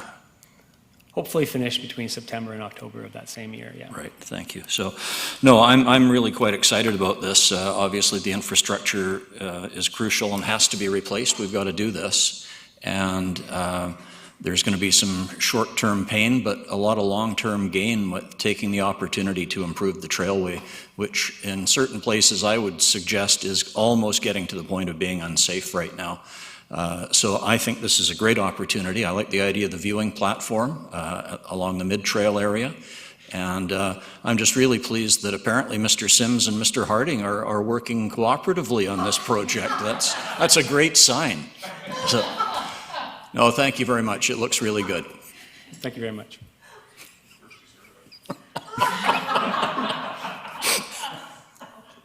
Thank you. Councillor Gesselbrecht, you're up next. Thank you, Chair. Just a quick question. In terms of putting in the new sewer trunk, does it basically fit alongside the old one and then, you know, eventually just kind of switch a switch, or do you block it off and then pull out the old one and then put the new one back in? I'm just kind of curious. Absolutely. Thank you for the question. I wish we had the luxury of that additional space along that trailway cross-section to do that, and actually twinning the pipe was one of the alternatives that was evaluated, but kind of quickly dismissed given the limitation of space in there, as well as the impact to trees that would occur from that.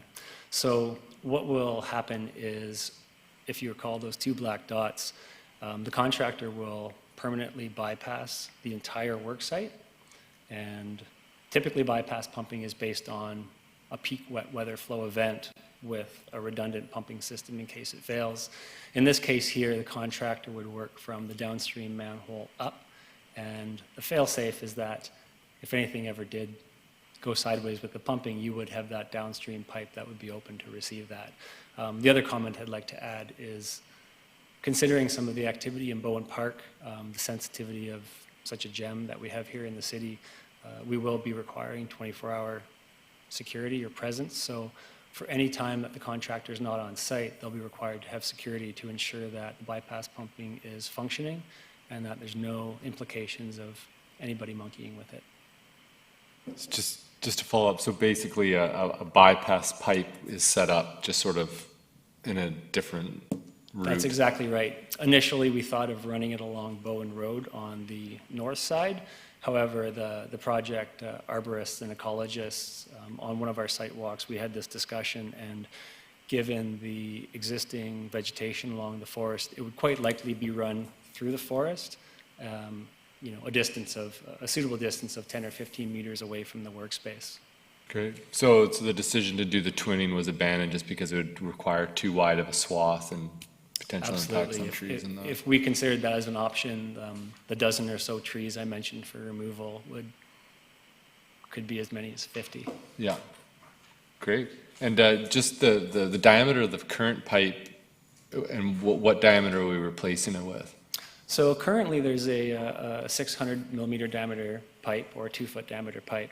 And based on our flow projections, we're going to be increasing that to a 900 millimeter diameter pipe or a 3-foot pipe. Okay, great. Awesome, thank you. Thank you, and your worship, here's all yours. Thank you very much. Just to confirm, so this is a 12-mile run or kilometer run from Brennan Lake, sorry? Correct, 12 kilometers from Brennan Lake down to the mouth. And just out of curiosity, how many pumping stations along the way? Or is it, it's gravity feed? Absolutely. Astonishing, that's quite an engineering feat. Gravity conveyance of wastewater is always preferred, obviously, from not only a maintenance and reliability aspect, but from a cost perspective. Why use and pay for energy when gravity can do the work for us? Well done.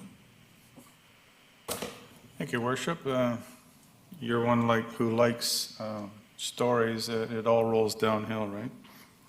That's the best way to do it. My question, if I may, and I don't know if we have anybody online that's raised a hand yet. I haven't seen yet. It's in terms of the biking infrastructure. Are we redoing the bridge that crosses the Millstone to get up to the townside area? As part of this project, no. The pedestrian bridge across the Landhart would remain as is, but there would be a hard trail connection all the way through the park to that bridge. Do we have any plans in the future to change that? It's because you have to get off your bike and walk, and there's not a lot of room for a bike and a person on there. To my knowledge, I don't believe that we've budgeted or planned for that replacement. It's not kind of replacement. You have to get off on that one. I can double check that one. But it's the one to get you on to, yeah, that one you shouldn't have to get off that one. I remember we raised up the rails around a couple years ago, but I can double check and see. Okay. And the other question I have is regarding Wakasaya. I ride a bike usually a fair amount, but I'm a commuter. So I don't go on bike trails and stuff like that. I just try to get downtown as fast as possible. So the shortest route is ideal. As we want to have more commuters, people are riding bikes going back and forth to work, it would be easier if we're coming through the town site infrastructure to get to Wakasaya. And I was wondering if it's in the plans to make a connection of a bike trail from the trail that you're working on to get to Wakasaya Road, because we will be doing that road infrastructure in the future, and then to be able to connect to that. So is that in the plans as well? So, as part of this project, no, that wouldn't be included. One of the challenges with linking the Bowen Park Trailway that we just discussed with Wakasaya is that the grade difference is very steep and significant. So getting a cycling facility from Wakasaya down onto the trail, not that it's undoable, but it would be incredibly challenging. There are other alternate routes. Again, the Buttertubs Drive to the off-Bowen Bikeway would eventually connect through to Wakasaya and First Street, and then the same thing, the pathway going east towards Howard, you could drop down to Pine Street and use the bike lanes there. That being said, both of those routes are, a bit outside of the Wakasaya connection there, but I'd say that due to the connection elevation difference between the trail and Wakasaya, a connection wouldn't be functional there for cycling. Okay. Yeah, it's unfortunate. It's to ride a bike all the way back up to Buttertubs and then to get onto Wakasaya if you're heading to school or something. That's a bit of a challenge in itself. Right? It's quite a ways out of your way. Yeah, I believe the option at Wakasaya now to access Lenhart, the quickest way would probably to go westbound on Bowen along the shared shoulder and then drop into the Millstone Parkway and then the Lenhart Bridge connection through there. I see, okay. I don't have any other questions. I'm not... I have one, Don, if that's okay. Sure, go ahead, Councillor Brown. Thank you so much, and thanks so much for the presentation. I think this is an awesome project, and I'm excited to see it advance. My question is similar to Councillor Bonner's there, and I wasn't able to hear the answer to the question around the pedestrian bridge, but I'm just wondering, obviously we do have strategic funds. To me, this would be the type of project where we could leverage it to even make further improvements by making that connection across the Millstone, and also proper intersection infrastructure to connect, I think it's Howard that has the cycling facilities. So I'm just wondering, although it's probably not in the scope of this current project, how do we entertain that it might be? Because I think these are the type of things that we hear talked about leveraging infrastructure projects to also do active transportation improvements. So I think it's a great project, but I'm wondering how we even bring it to the next level. Thank you, Councillor Brown. I think Mr. Harding is going to sit down and have a chat. Thank you, Chair, to Councillor Brown. So my answer was, we'll look at that bridge again. It's a great opportunity because, again, as Mr. Lang mentioned, this trailway really has some opportunities to link into further down onto Waddington and then up in through Beaufort Park. And so we'll take a look at that. I think a lot of that is there already. We may not have the actual paved to that bridge, but we'll take a look at it and report back to council on any options we could do. Okay, thanbe Perfect. And would that report come back before the timeline that was shown in this presentation? Yes, it won't be. We'll work with Mr. Lang on it, and he can increase it to we can add it to the scope options or ideas of what we can do with that connection. Thank you. Great, thank you. And my question for Mr. Lang then too would be: is there opportunities to redo the intersection on the horizon or a part of this scope here with some of the existing cycling facilities that sort of connect into the downtown or connect into Harewood? Yeah, actually the continuity of this trail, as I mentioned, through the entrance to Bowen Park there onto Howard, great location for, like I said, 2 eastbound and westbound transit stops, cycling infrastructure that will get you to about Pine Street, I believe, I think is where it peters out. So installation of cycling facility from Pine Street down to Terminal would complete a continuous cycle facility linking the downtown mobility hub and the hospital area. Perfect. So I'm just wondering again with this, I think, we hear often that folks want, complete contiguous infrastructure. I'm wondering if there's an opportunity to sort of fill in that gap with the intersection as part of the scope of this project as well. Yeah, I think that would be a fairly low-hanging fruit, if you would. I know our transportation manager is looking at how to implement that facility in the most cost-effective manner. But yeah, that's something that maybe similar to Richard's comment, we could follow up on and look as yet another link in this overall system to provide that continuity. Thank you. Great, thank you. I look forward to both those informations and further information coming back on this project. Like I said, great project, so thanks so much. Thank you. Thank you, Councillor Brown. Any further questions? I do have one. I think it's probably to Mr. Sims regarding upstream infiltration. Have we looked at the possibility, I know we're expanding the capacity of the sewer line so that it can hold more sewer, but are we looking at have we also looked at reducing the amount of infiltration through rainwater into the existing sewer as we're putting this new one in? Thanks, Mr. Chair. It's a really good question. It's one that we always consider in sewer design, and we do make allowances for it because it's a reality. A lot of what happens when we do this type of upgrade is we replace it with more modern materials and better construction patterns or habits that actually hardens it from inflow and infiltration. But that's really just the central trunk itself. It's resilient to that. And the city sewers are generally, they're tested to make sure that they're not flowing excessively. The challenge we have is certainly on the private side, where, like on the private property side, where we don't have a lot of ability to affect change. So more than 50% of that inflow and infiltration comes from the private side. But it's definitely, and I think the Millstone, if I recall correctly, isn't the worst area in the city, and the worst area as far as impacts to the sewer system is in the downtown or old city, and we've been making progressive improvements there as well. Okay, thank you very much. I do notice that Ms. Gurry, that you're next on my list. You probably want to do a break pretty soon, eh? Yes, thank you, Chair. Before the next item starts, I think we could probably recess a few minutes early and then commence with the next item. Okay, in my official capacity, we're now officially at recess. How's that?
Hi, Leonard Krogh here. I'm here with Karen Lindsay today. She's going to show me how to sign up for our app. Bowen Alert, the City of Nanaimo's emergency notification system. So we'll start by going into the App Store, Mayor Krogh. Done. Next, you're going to hit search. And you're going to search for the app, which is Voyant Alert. So it's VOYENT. Now you see, it's already selected it. Click there, hit get, and then we're going to install. And why are we downloading this app? We're downloading that so that you can get this onto your phone system, and what it will do is it will send you a push notification out. So if the City of Nanaimo issues an emergency alert, it will actually push the notification out onto your phone. The really nice part of this app is that it's anonymous, so it goes by postal code. So we're not requesting you to put your name or personal information in, it just works off of the app through your phone system. There are also, if you have family members or friends that maybe don't have a smartphone or would like another way, you can also sign up online or call our Public Works Department, and they have phone and texting options available as well. So there's lots of options for people depending on what their needs are. Fabulous. So you can rest with some comfort knowing you can find out what's necessary and know that people who are important to you are notified. Absolutely. So now you have Voyant Alert on your phone. And now just select open. So the next thing you're going to do is you're going to tap in the postal code that it's prompting you. All right. So So you just click on there and start entering. And then find on a map. So here you'll see the welcome page for the city of Nanaimo, and you want to subscribe to notifications, yes? Yes. Click that you agree to the terms, so click both to the yes for consent, and then hit next. And it's going to ask to either allow or not allow notifications, and you want to always allow. Always allow. Always allow. And the reason that is, if you don't allow, it won't push the notification out to you. So always allow. Always allow. And now you see here, you've got a message to accept that you've signed out. That's the two-factor authentication, and you're going to tap yes. And now you're in the system. Also, when you have a moment, we recommend that you pick your locations and sign up based on those locations, and then you'll get alerts from the city of Nanaimo. Karen, thank you. Everyone, sign up.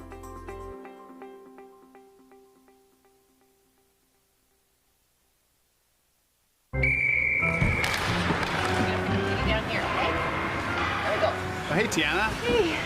It sure is the coldest rink in town. Thank you. Oh, yeah, buddy! Nice save, James! Wow, your goalie is keeping you guys in the game. Cheers. Cheers. Oh, man, that's hot. Sorry, that's the way I like it. Oh. Go, go, go, go, go, go!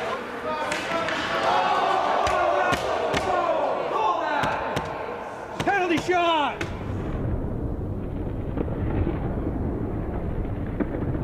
Scalds from hot drinks are a leading cause of hospitalization for children under 5. 2 minutes, stand in the front, unsportsmanlike conduct. Hot tea and coffee will cause serious burns to a child in less than a second. Got a kid? Use the lid.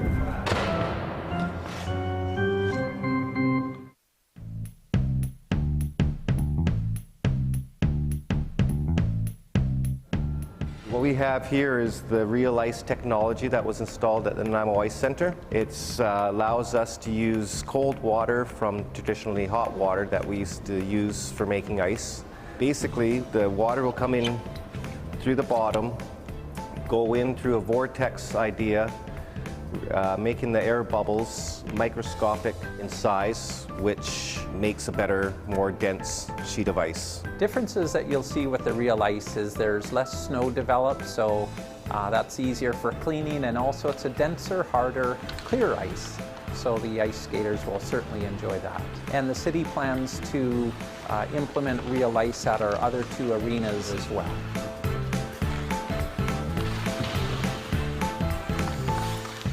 Some of the other efficiencies we've implemented in this facility are LED lights in some areas, and we've also, in the last few years, installed a higher efficiency refrigeration system, which lowers our energy costs. Both Zambonis at our facility are now electrically operated, so there's no harmful emissions, and they're very quiet as well. So what this means for the city is that we're able to use less energy and also reduce the amount of greenhouse gas emissions, which is more beneficial to the environment.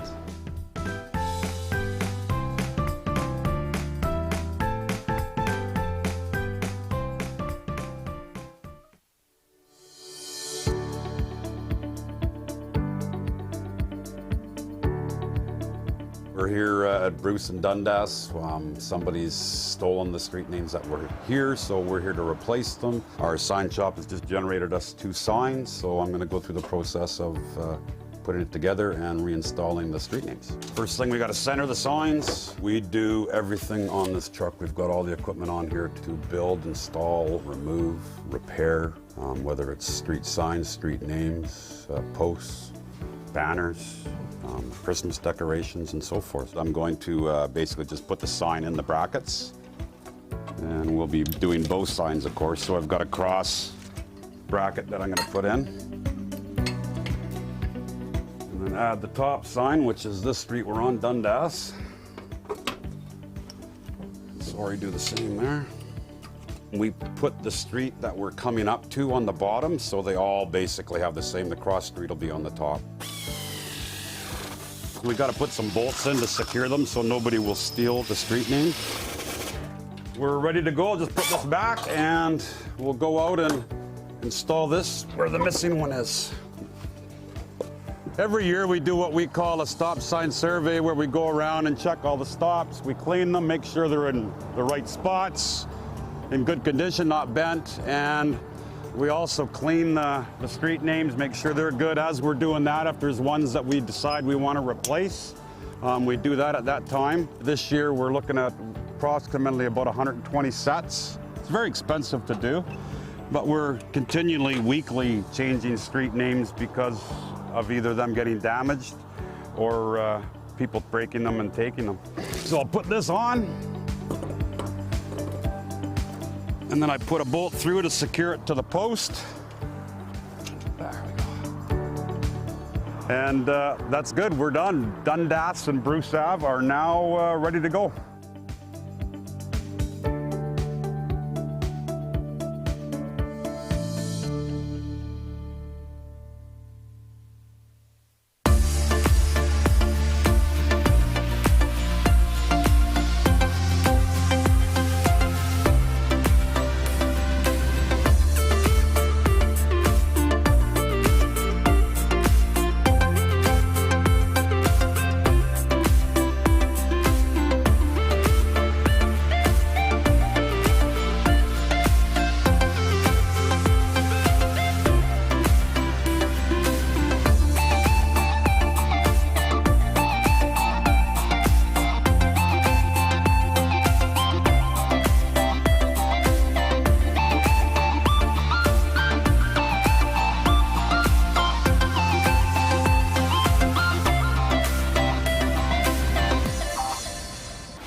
Good afternoon, everyone, and welcome back to the November 23rd Governance and Priorities Committee meeting.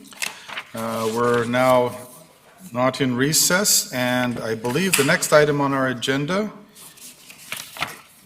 is the Water Supply Strategic Plan update, to be introduced by Mr. Sims. Thank you, Mr. Chair. A pleasure to be here once again. As Council and the committee is aware that we are doing the Reimagine Nanaimo process, and this is one of the cornerstone studies under that larger umbrella. So this is a standing item on your GPC agenda. So we're taking this opportunity to give you a brief update on some of the technical background as part of this water supply strategic plan. So this really is updating the 50-year vision that was first established in 2007, 15 years ago. And there's been a significant number of things that have changed in the intervening 10 or 12 years. We've built significant infrastructure, pipelines, reservoirs, and the water treatment plant. And conservation has actually exceeded our expectations to the point where our initial projections at that time would be that we'd need to construct the dam in 2020. And so we're here, and we're now actually at a point where we're using the same amount of water as we were in the early 1990s, but with 25,000 more people. So conservation has been dramatic. On the other hand, we've got climate change accelerating more than we anticipated back in 2007. So it really is a timely moment to refresh our 50-year vision. So as I said, this presentation by Mr. Squire will be really about just giving Council a snapshot of one of these cornerstone plans under Reimagine Nanaimo. As we look forward, there'll be some more stakeholder engagement with specific committees. I know the Environment Committee is interested in having some input into some targets under this plan. And I got thinking, just as Council was receiving the information around the sustainable procurement policy, I think a lot of the information or a lot of the work that is done under plans like the Water Supply Strategic Plan already bake that sort of sustainable procurement. We're already making sustainable decisions, and I'm hoping Mr. Squire's presentation will illustrate some of that to you today. We're already sort of by a matter of policy, in fact, looking towards those sustainable development goals. So without any further ado, I'll pass it over to Mr. Squire. Thank you, Mr. Sims, and good afternoon, Mayor and Council. I've got a fair amount of slides to present to you today at very, very high level. But if you have any questions during the presentation, please do so. Be happy to answer any questions during that time. So yeah, from sewer to water, here we go. Normally it's the other way around. But what we're looking at right now is primarily risk. How do we reduce that risk and then provide some redundancy in there to mitigate that? A little bit of supporting statements. Reimagine provides the vision, and essentially the water supply plan provides that, accommodates it. Essentially, we need to look at the yield. The determining factor is yield. Yield will always determine how much growth you can happen. So certainly we're going to be looking at the limits, but again, Reimagine is going to be looking at the whole vision, and the water supply plan will accommodate that. With the bit of a strategic importance, as Mr. Sims indicated, we're looking forward 50 years from now. Drinking water, what's it going to look like? There's a depiction of what it used to look like in the 1930s when they first built the dam, 1950s when the picture was taken. But we need to look to plan for continued population growth. We need to help protect the environment, manage our aging infrastructure, and that is a big proponent of risk, as you know, with the event that happened on Bowen Road on April 3rd. That was a significant event that happened, and looking at that aging infrastructure and making sure we can provide some redundancy for those risks. And then again, build resilience to climate change and emergencies. Like Mr. Sims indicated, the previous plan, it really focused, it was more of a health directive. The city does many things in the city that are very safety oriented with streets and roads and streetlights, traffic signals, etc. Water is the only thing the city does for health. With that, we report to the local island health authority, and under the Water Sustainability Act, it basically governs what we do for health. What we've done in the previous plans, we've obviously built our water treatment plant, upgraded our transmission mains, and reservoir number 1 has been deactivated. It was an open source reservoir, no longer accepted by the health authority, and now we have a reservoir that is closed, essentially a new clear well located at the water treatment plant. Now, water demand management is a fairly big component, what we're looking at. We are very fortunate to be 100% metered in the city, starting way back in the 1980s. There's a graph that shows in blue from 1980 to our current day is our water consumption. And on the green, you can see our population growth. We like that curve bending down. With that, we started early in the 80s where we had universal water metering was introduced. Following that was full cost accounting. So what users were paying, not only paid for the operation of it, but the future capital works and expenditures. And then tiered rate increase was also introduced at a later date, followed by stage watering restrictions. And that was a fairly big proponent almost 10 years ago when that was introduced.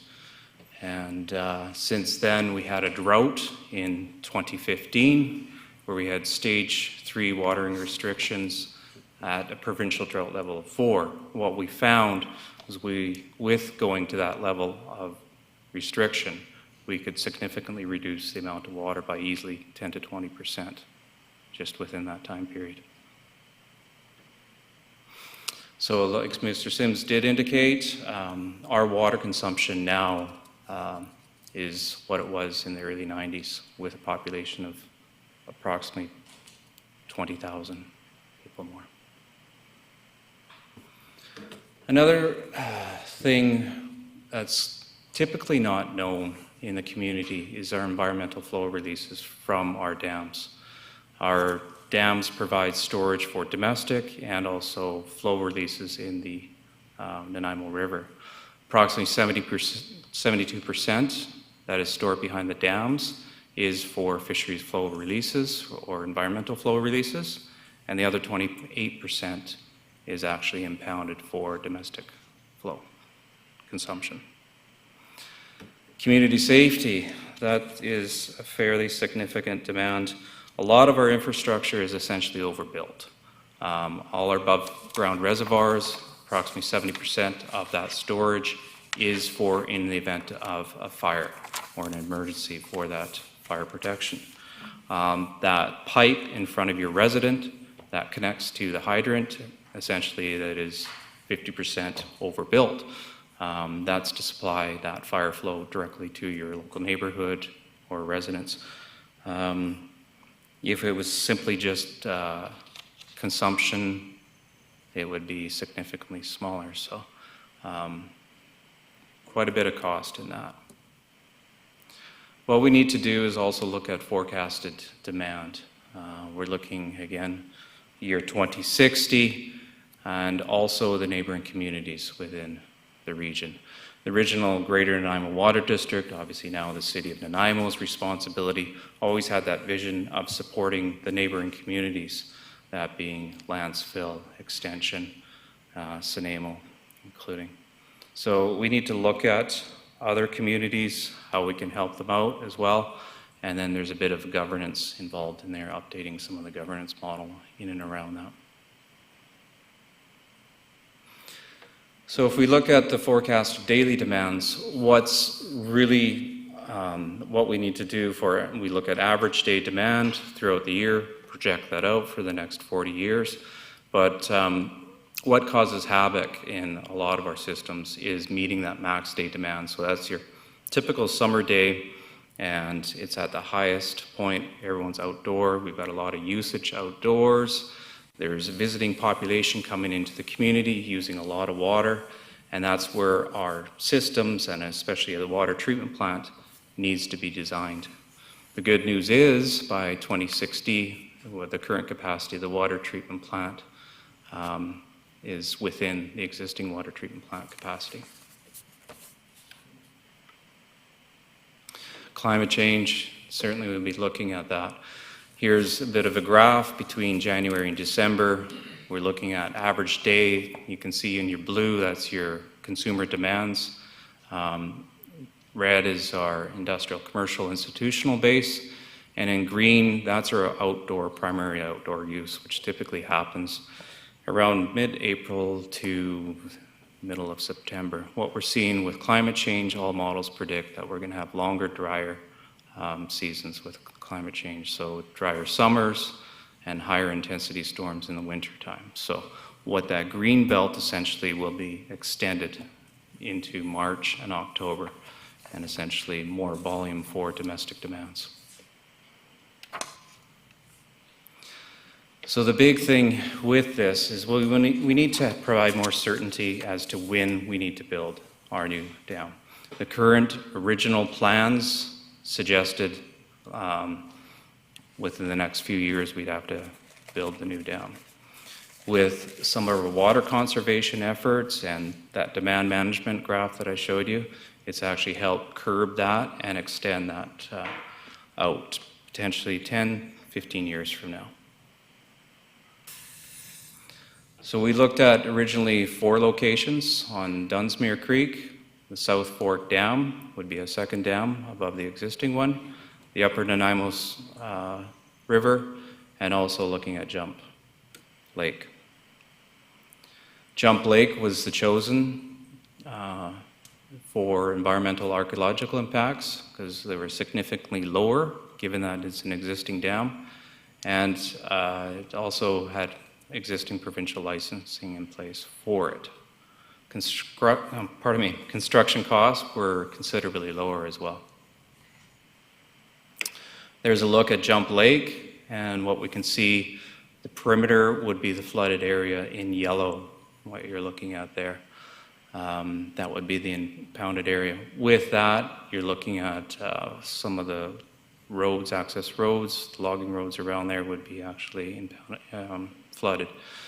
So that is all accounted for in the cost. If we look at the Jump Creek option, currently we have approximately 16.6 million cubic meters stored behind the existing dam. The original plans envisioned another 21 cubic meters.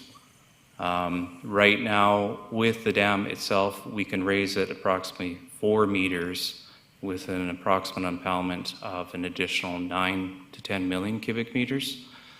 Would anything over and above that, we would be having to amend our provincial license, which would mean looking at it environmentally and talking with, obviously with local First Nations through the province.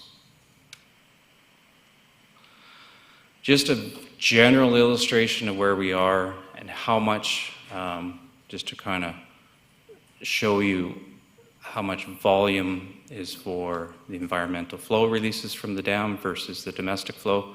On the very bottom line is our current domestic demand from January to December. Above that is the 40-year forecast to year 2060 in the blue dashed line, shows the future demand. And then above that in a lighter green is the 2020 in-stream flow releases from the dam itself that flow down the South Nanaimo River into the Nanaimo River. And above that, if we needed to go above the 4 meters, would be the potential raising the dam above that conditional water license fish flow monthly requirements for that. So it is significant. Those are the things we're looking at when we do build a dam. The majority of the impoundment is for fisheries flow releases throughout the year, primarily mostly. The benefit of the dam obviously is to collect that water during winter and then release it during those drier summer periods. And the majority of the release is for the salmon rearing up the Nanaimo River. So the preliminary findings as it stands right now is with climate change, the possibility with the increased reservoir storage, it potentially may not fill to the maximum storage elevation during extreme drought events. That we're talking about a 50 to 100-year drought where we would be on potentially level 3 water conservation or 4 water conservation, and also we wouldn't be able to provide those in-stream fisheries flow releases during those critical times.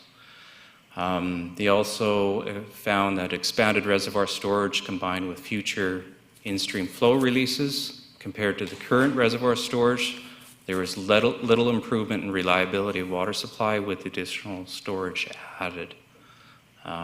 Those are very preliminary right now, but we're currently looking at raising the dam to the existing license requirement of around 4 meters. This could potentially be more beneficial, less expensive, provide more reliability during certain drought years, and not trigger any provincial license amendments. So the schedule right now, we've reviewed the background data. That's complete. We'll be going forward, as Mr. Sims indicated, to a public outreach program. Demand management, we've looked at the future demand from the population. We'll look at other regulatory modifications, meeting with the province in the upcoming weeks to determine what is required with our license right now. And then looking at water conservation strategies. We have a very good water conservation strategy as it stands right now. In fact, we've exceeded our projections in the 2014 Water Conservation Plan, and we're partners with the Regional District of Nanaimo and the Drinking Water Watershed Protection Program. We'll look at alternate water supply sources within the region. That would be sharing emergency sources with potentially other neighboring communities or industries. And then we'll begin the plan implementation between May and September of next year. And with that, like I mentioned at the first onset, was the review of the risk, redundancy, and resiliency within the water supply system, looking at our aging infrastructure.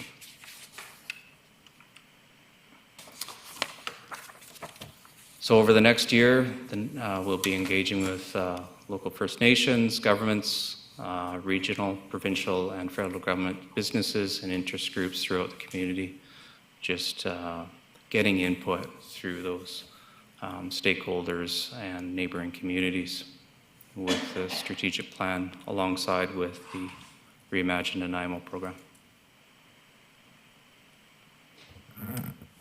Thank you, Mr. Squire. I believe we have some questions, and let's start off with His Worship Mayor Crow.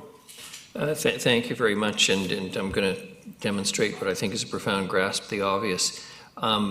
What struck me about the proposal here is that there's very little expansion of what I'll call the boundaries of the reservoir. And I take it, obviously, if we did this someplace else, we would have significantly more surface exposure and therefore greater evaporation as well. Is that fair to say? I mean, I'm not looking at it scientifically. If I've got to think of the one page of my booklet here as a reservoir and another page, there's twice as much opportunity for evaporation, not necessarily exactly the same as opposed to what we're planning to do here. There'd be less evaporation, which would have an impact on the drought factor. Is that fair to say? Yes, through Mr. Chair, it is certainly fair to say.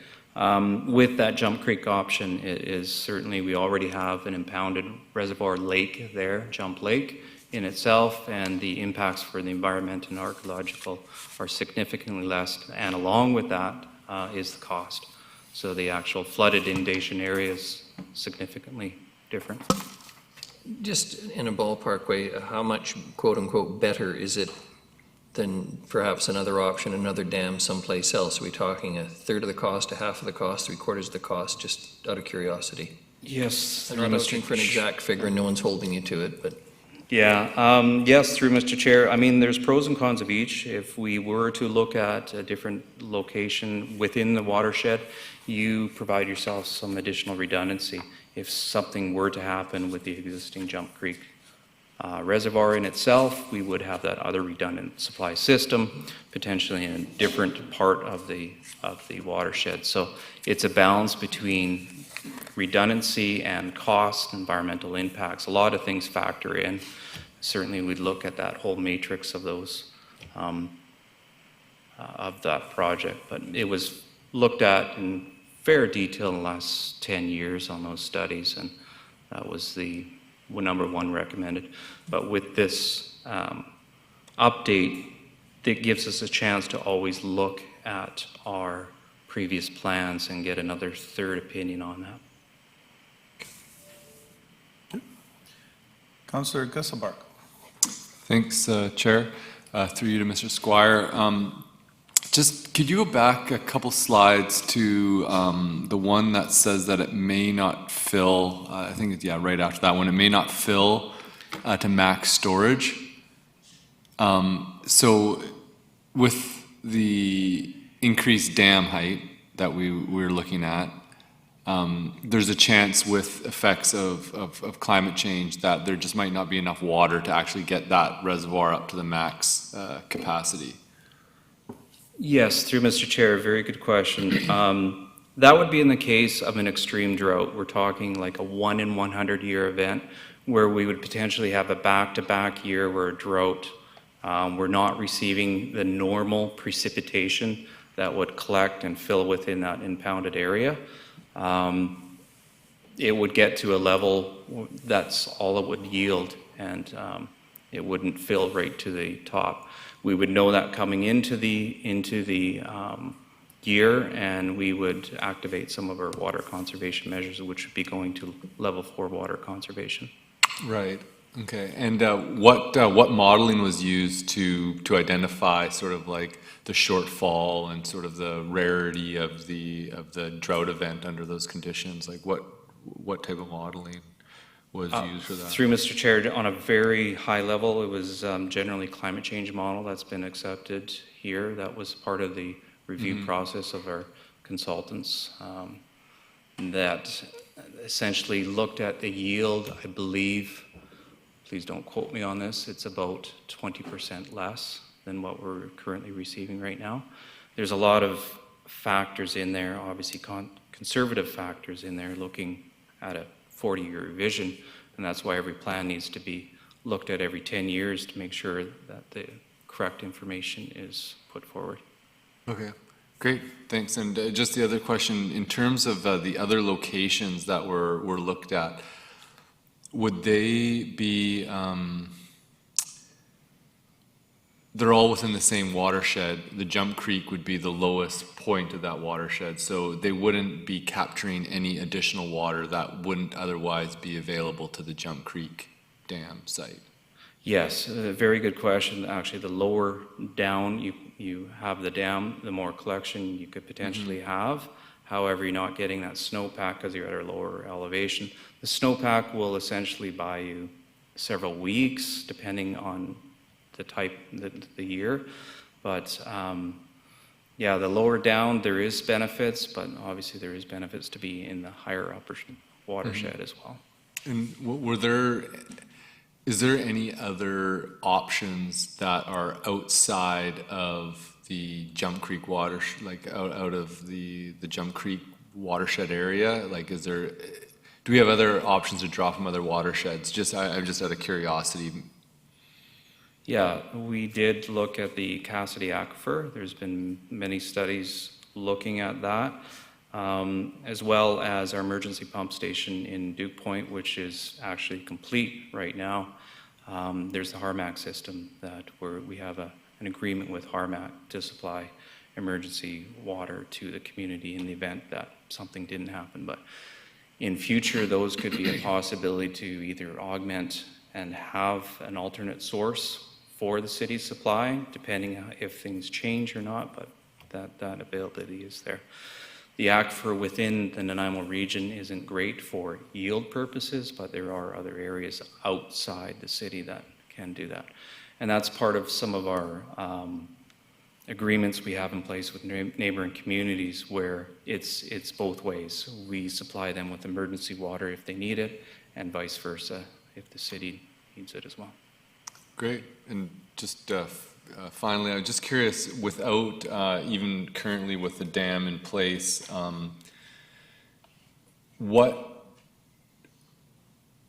how much are we supporting sort of environmental stream like flows for fish currently? Like if the dam wasn't there, I know like Englishman River was running into problems where there just wasn't enough water running through the system sort of in the summer and early fall. Is the Nanaimo River in that state without sort of a dam intervention? Or? Yeah, for decades we've been providing additional flow releases for the environmental.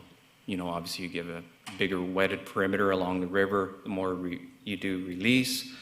The actual storage without the dam, we would be in a different state right now.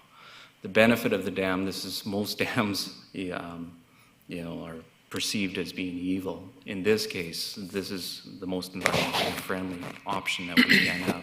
And it is probably our biggest mitigation measure for climate change is to have impounded storage in that watershed to sustain some of those future drier drought years in the summertime. Great. Just to add to that, Mr. Chair, we've done some evaluation of some of the work that before the dams were installed, and essentially the Nanaimo River flows subsurface at that point. So there's large dry pools in the lower reaches of the river. So with the dams, not only ours but also Nanaimo Forest Products, releasing flow all summer long, that keeps the river wetted, as Mr. Squire indicated, a wider wetted perimeter. And so flow largely is used for recreation, but of course it benefits the fishery as well. Well, that definitely was like the frightening, so when I was updating the water and watershed protection plan with the regional district, just sort of the climate change projections of the snowpack disappearing and that effect on, all streams and that on the South Island here, and definitely higher elevation water storage was something I think is going to be a critical planning for everybody. So it's great that we're looking at that. Thank you, Councillor Gusselbrock. Next is Councillor Turley. Sorry. Thank you, Chair. I'm not sure that this is necessarily a question, but just a thought.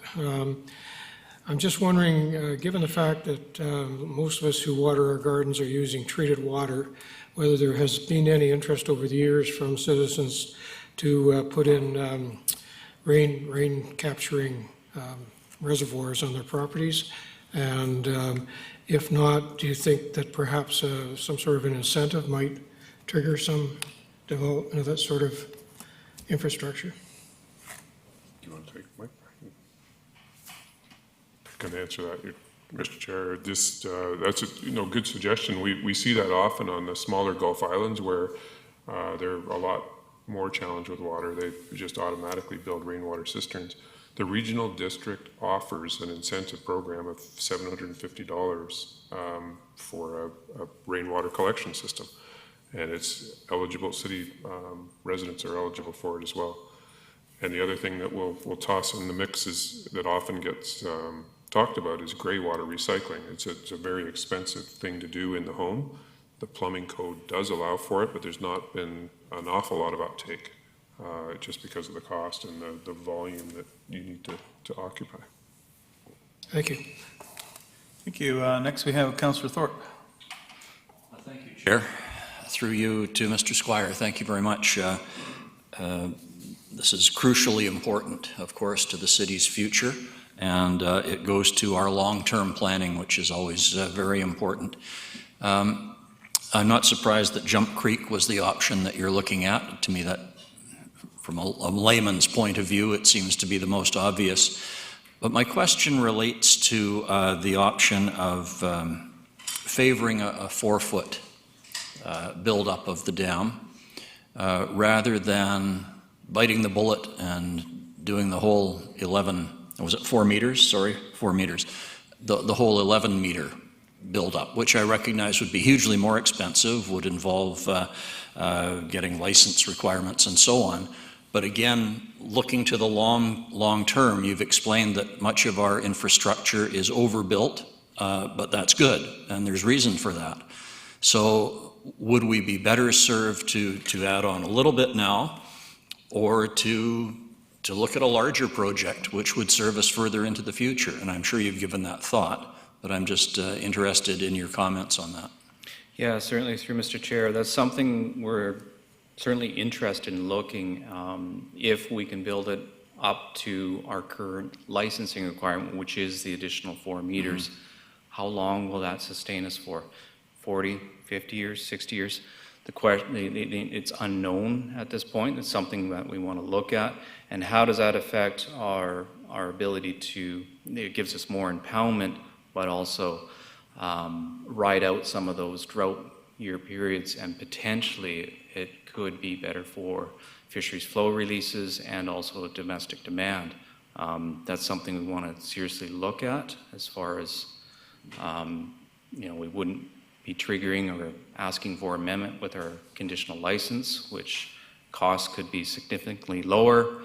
And also the licensing in itself is a minimum of 5 years before you work through everything. So it's quite an extensive amendment requirement, and a lot of consultation, energy, and obviously putting that forward. So yeah, we still need to do some modeling of that. But yeah, if we do that, what we would want to ensure that if it is 40, 50 years, could it be phased? Currently, exactly what we're doing now, we're just adding on to the dam. Well, we would make provisions when we construct it that as we grow or demand, we would just simply add on additional height, assuming that we do have that yield in the future, that it will fill up. But yeah, a lot of things to look at and a lot of factors to sort of. No, that option makes sense. Yeah. Good, thank you very much. Thank you. Do we have anybody online? Councillor Brown or Hemmons? No, thank you, Chair. Okay. Yes, thank you, Chair. This is all great information. I'm just curious if there's a look at the, and I'm sure there is, but I'm just curious is there more conservation that we could do to push this out even further? With some investment and resources into more conservation efforts or further restrictions, can we push the timeline out for needing the additional dam out even further? Yes, through Mr. Chair. Yeah, conservation always helps. I'm amazed. I look at our conservation. Yet again, this year we're at another record for our actual consumption, as far as the lowest on record for per capita population. There's always means for improvement. We know what we can get out of going to level 3, which is voluntary outdoor use, and further going to level 4, and immediately we can, at least by the trends we're seeing, at least get another 20% out of that. So that will factor into a lot of those models that we're going to be preparing for that, looking at that dam, where ultimately what we try and find is where is the sweet spot where we need to raise that dam to and capture the potential yield in the next 50 years. Thank you. Anything else further, Councillor Brown? No, thanks very much, Mr. Squire. And my question was similar along the same vein. If council came to you and said, no, you can't build a dam and you can't raise the dam any higher, but they came to you with the roughly same amount of money that you would use to build a dam and said, you need to put this into conservation, and giving you timelines and that sort of thing, I would like to see a report coming through with that scenario, that we're not allowed to build the dam any higher. And then I would want to be looking at things like, I'm going to say the banning watering of lawns, then forcing a rainwater collection if people wanted to water outside, industrial uses, things along those lines. I need a more of an option for choice than just add onto the dam. Because I think we're at a record now, as you said, a year of conservation, but I think we could go a lot farther and possibly push the dam out to 2080 or sometime along there. So I've inspired Mayor Crow. However, Mr. Sims wanted to pop in first, and he gets heads up. Thanks, Chair. I think one of the things that we're cognizant of is continued conservation. Like the previous council, a decade and a half ago, set us a target of 1% a year or 10% per decade. We've exceeded that by 30. Like we're at 35%. And can we go lower? I think possibly. I think, as Mr. Squire indicated, that he was surprised to see another low year. The challenge that we run into is, and I don't want to sound wrong-footed on this, but the challenge we run into is too much conservation dries up our revenue. This is a challenge that water utilities across North America are seeing, is that and there's a long story coming about that, but so there's certainly a balance to strike. At the same time, it's incumbent upon all of us as a society to not overuse our resources. So I think, again, as Mr. Squire indicated, finding that sweet spot for timing and conservation and the ability to sustain our day-to-day or year-to-year operations in the water utility is going to be important. If council said, no, we're not building any higher, the likely solution, we might be extending some things, but that really puts a cap on population. And so that's not a place a lot of North American municipalities have gone, as far as saying, we're happy at 122,000 people and that's it. But that's kind of where you'd end up, I think, in the long term. If I may add to that, and essentially what we're talking about is almost the inverse of what we're talking about, the inflow and infiltration on sanitary sewer. It is on the resident properties in itself where we can do the improvement, where a lot of them where we can add rain barrels, we can add cisterns in there. And part of that, a lot of that is education, which being a member with the Drinking Water Watershed Protection Program in the regional district, it's all about educating the public. And I think they are getting it. We're seeing a trend continuously going down. They're being more water-wise in how they use water.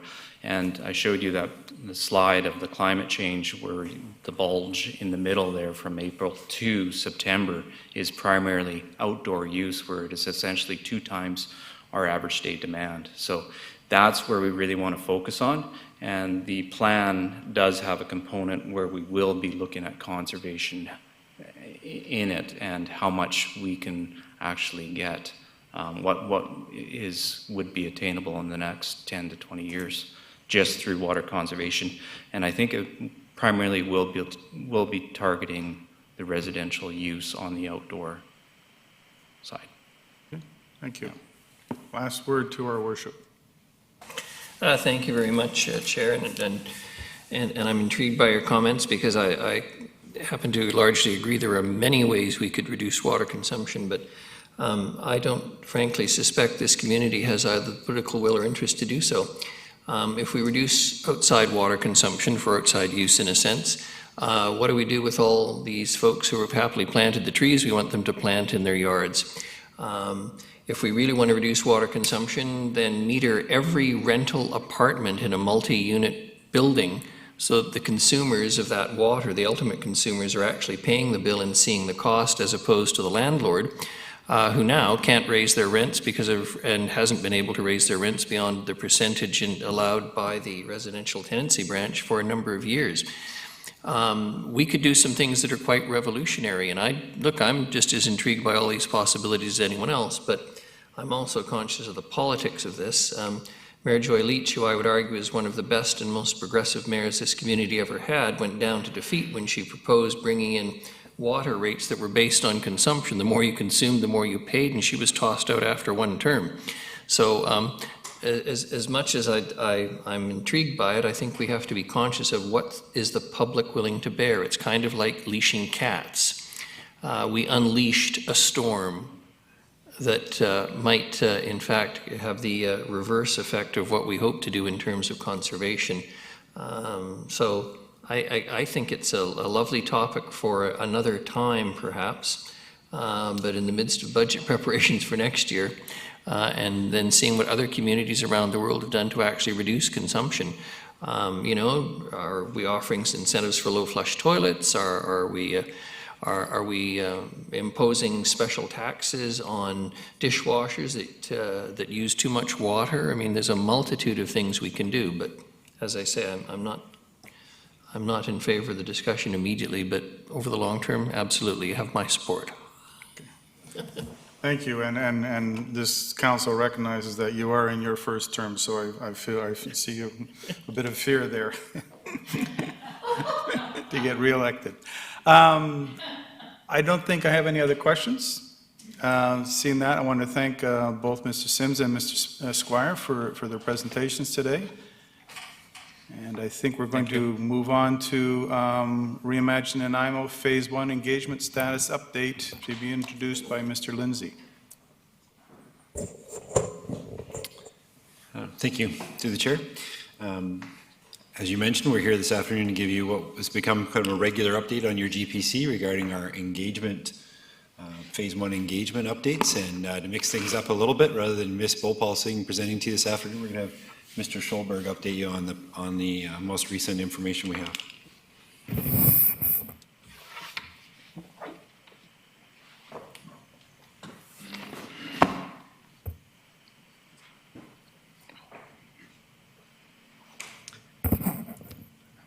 Thank you very much, Dale. Thank you, Mr. Chair, and hello to all of you. It's nice to see everyone. I'm going to keep this short and sweet as I can, knowing you've got lots of other things to be looking at today as well. I don't know, do I control the, oh, I do, okay, thank you. Yes, and as Dale noted, you'd normally see Lisa up here, but she's a bit under the weather this weekend and today, so she's asked if I could fill in for her on this one. So quickly going through the presentation, Reimagine Nanaimo, this is your bi-weekly update that we do with the GPC. Basically, just a quick note on the Reimagine Nanaimo process itself. It's basically the intention of the process is to update or create three specific strategic plans, starting with the official community plan, looking at the long-term growth and management of development here in the city over the next 10, 20 years. We have a Parks, Rec, and Culture Master Plan update that's also being looked at. Active Transportation Plan, which will be a new document created to promote non-vehicular forms of traffic, basically. A Climate Action Plan that's going to look at different policy to improve the resilience and climate resilience of the city of Nanaimo. An Economic Development Plan that's being worked on to update an older plan that we have in place. And also, you just had a presentation on the Water Supply Strategic Plan, which is looking at an update in that case as well. The phases of the process, there's 3 phases. You'll note that we're nearing the end of Phase 1. As of November 30th will be the end of our public engagement phase with the completion of the online engagement process. I'll talk a little bit about some of this information a little bit later in the presentation, but as you can see, we're on the cusp of moving into Phase 2 basically in the new year. The information that will be gathered during Phase 1 will be analyzed and processed and basically evaluated for a summary report that will be coming to council in the next little while. Key updates since November 9th, the last update we did. Accessible survey launched. Basically, this was something that some local stakeholder groups asked us to do. There was some concern about completion, particularly of the online survey form, and particularly the ability for those who maybe have visual issues or other sorts of comprehension issues to actually deal with the survey forms as they're currently posted. So we've created an alternative survey that can be filled out in that case, and it was something that we worked with Literacy Nanaimo on, Multicultural Association, and the Access and Inclusive Committee. Thank you. Anyways, it was a good process, and we have it's a document that's now posted on the city website, and we're also we've also sent it out through these various groups that were interested in that form of survey.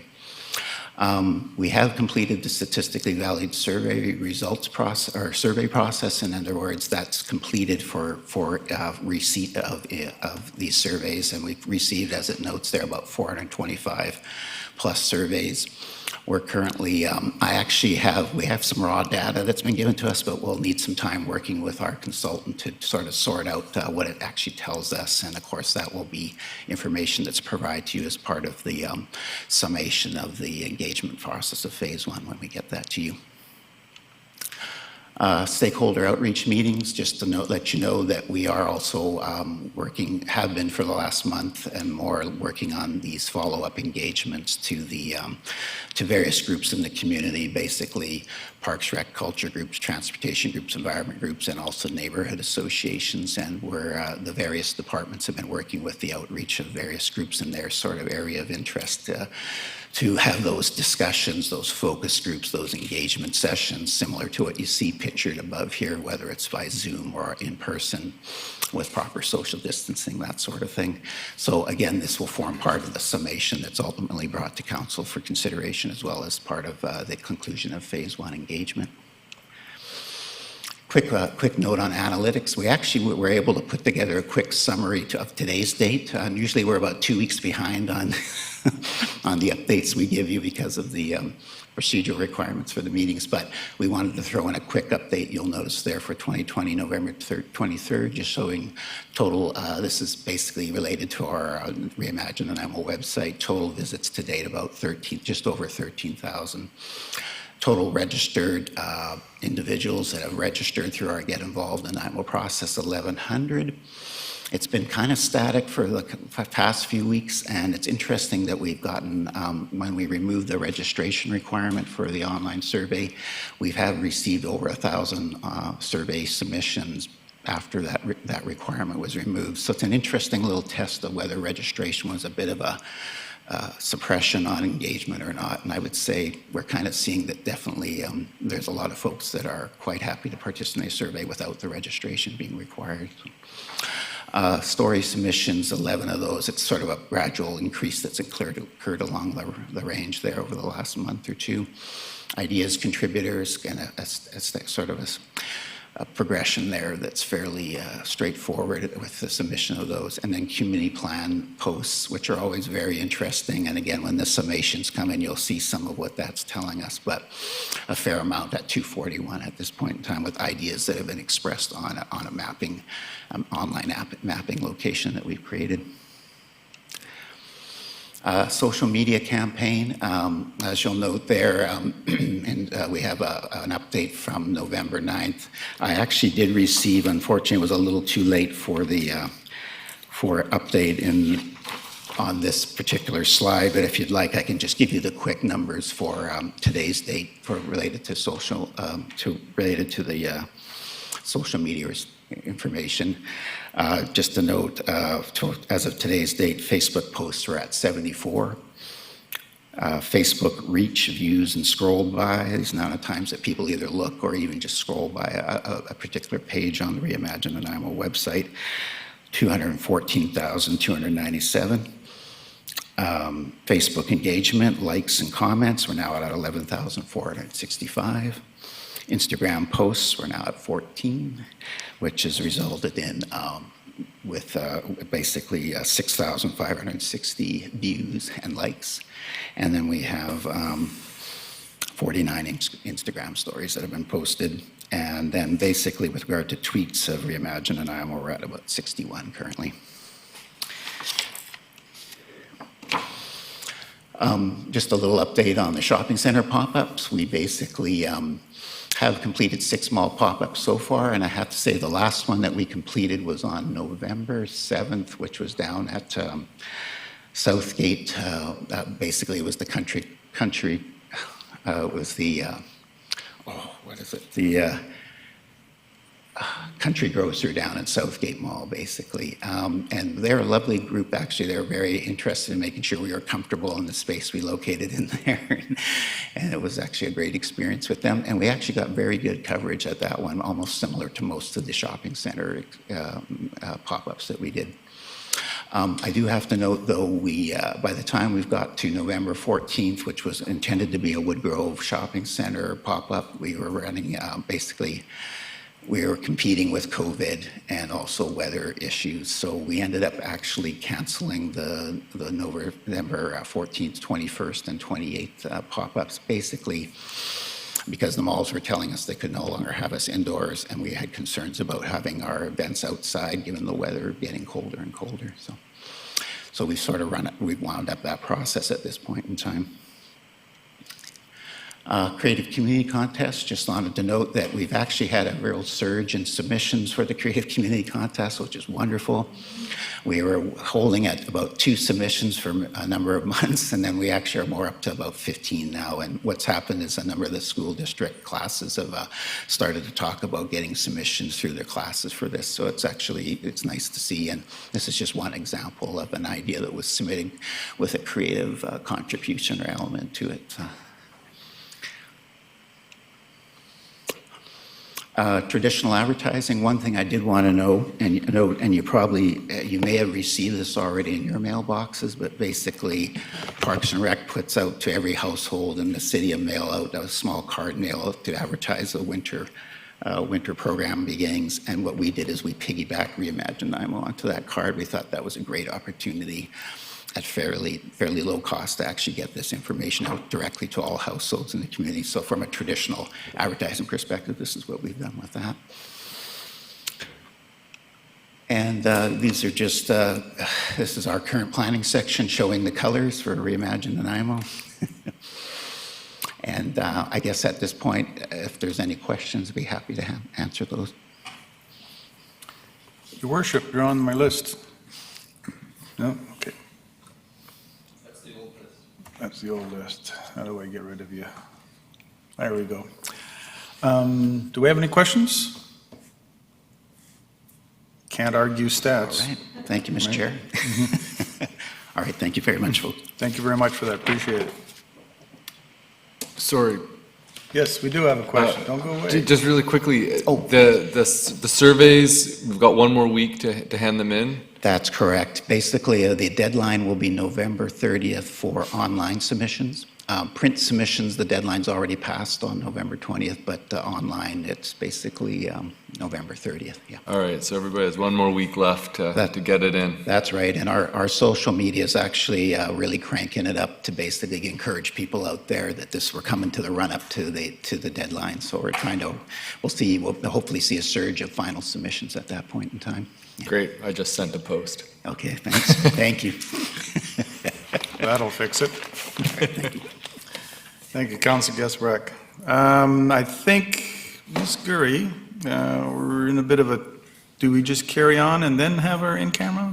Yes, if we're fairly quick, then we would carry on and we'll just start the next meeting late. Okay, in that case, the quickness is all in your hands. Thank you. I'll try to be quick. Up to our agenda planning. Yes, and so the first item under there is the 2021 Governance and Priorities Committee Key Date Calendar.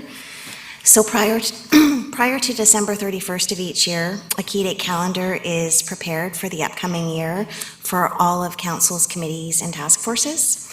So the Governance and Priorities Committee meetings are generally held twice a month on Mondays from 1 p.m. to 4 p.m. Prior to COVID-19, meetings were held in the SARC boardroom at the Service and Resource Center, meaning SARC. In order to maintain physical distancing and have meetings in person, they were moved to the auditorium here at Vancouver Island Conference Center, and staff are recommending continuing that going forward into the next year.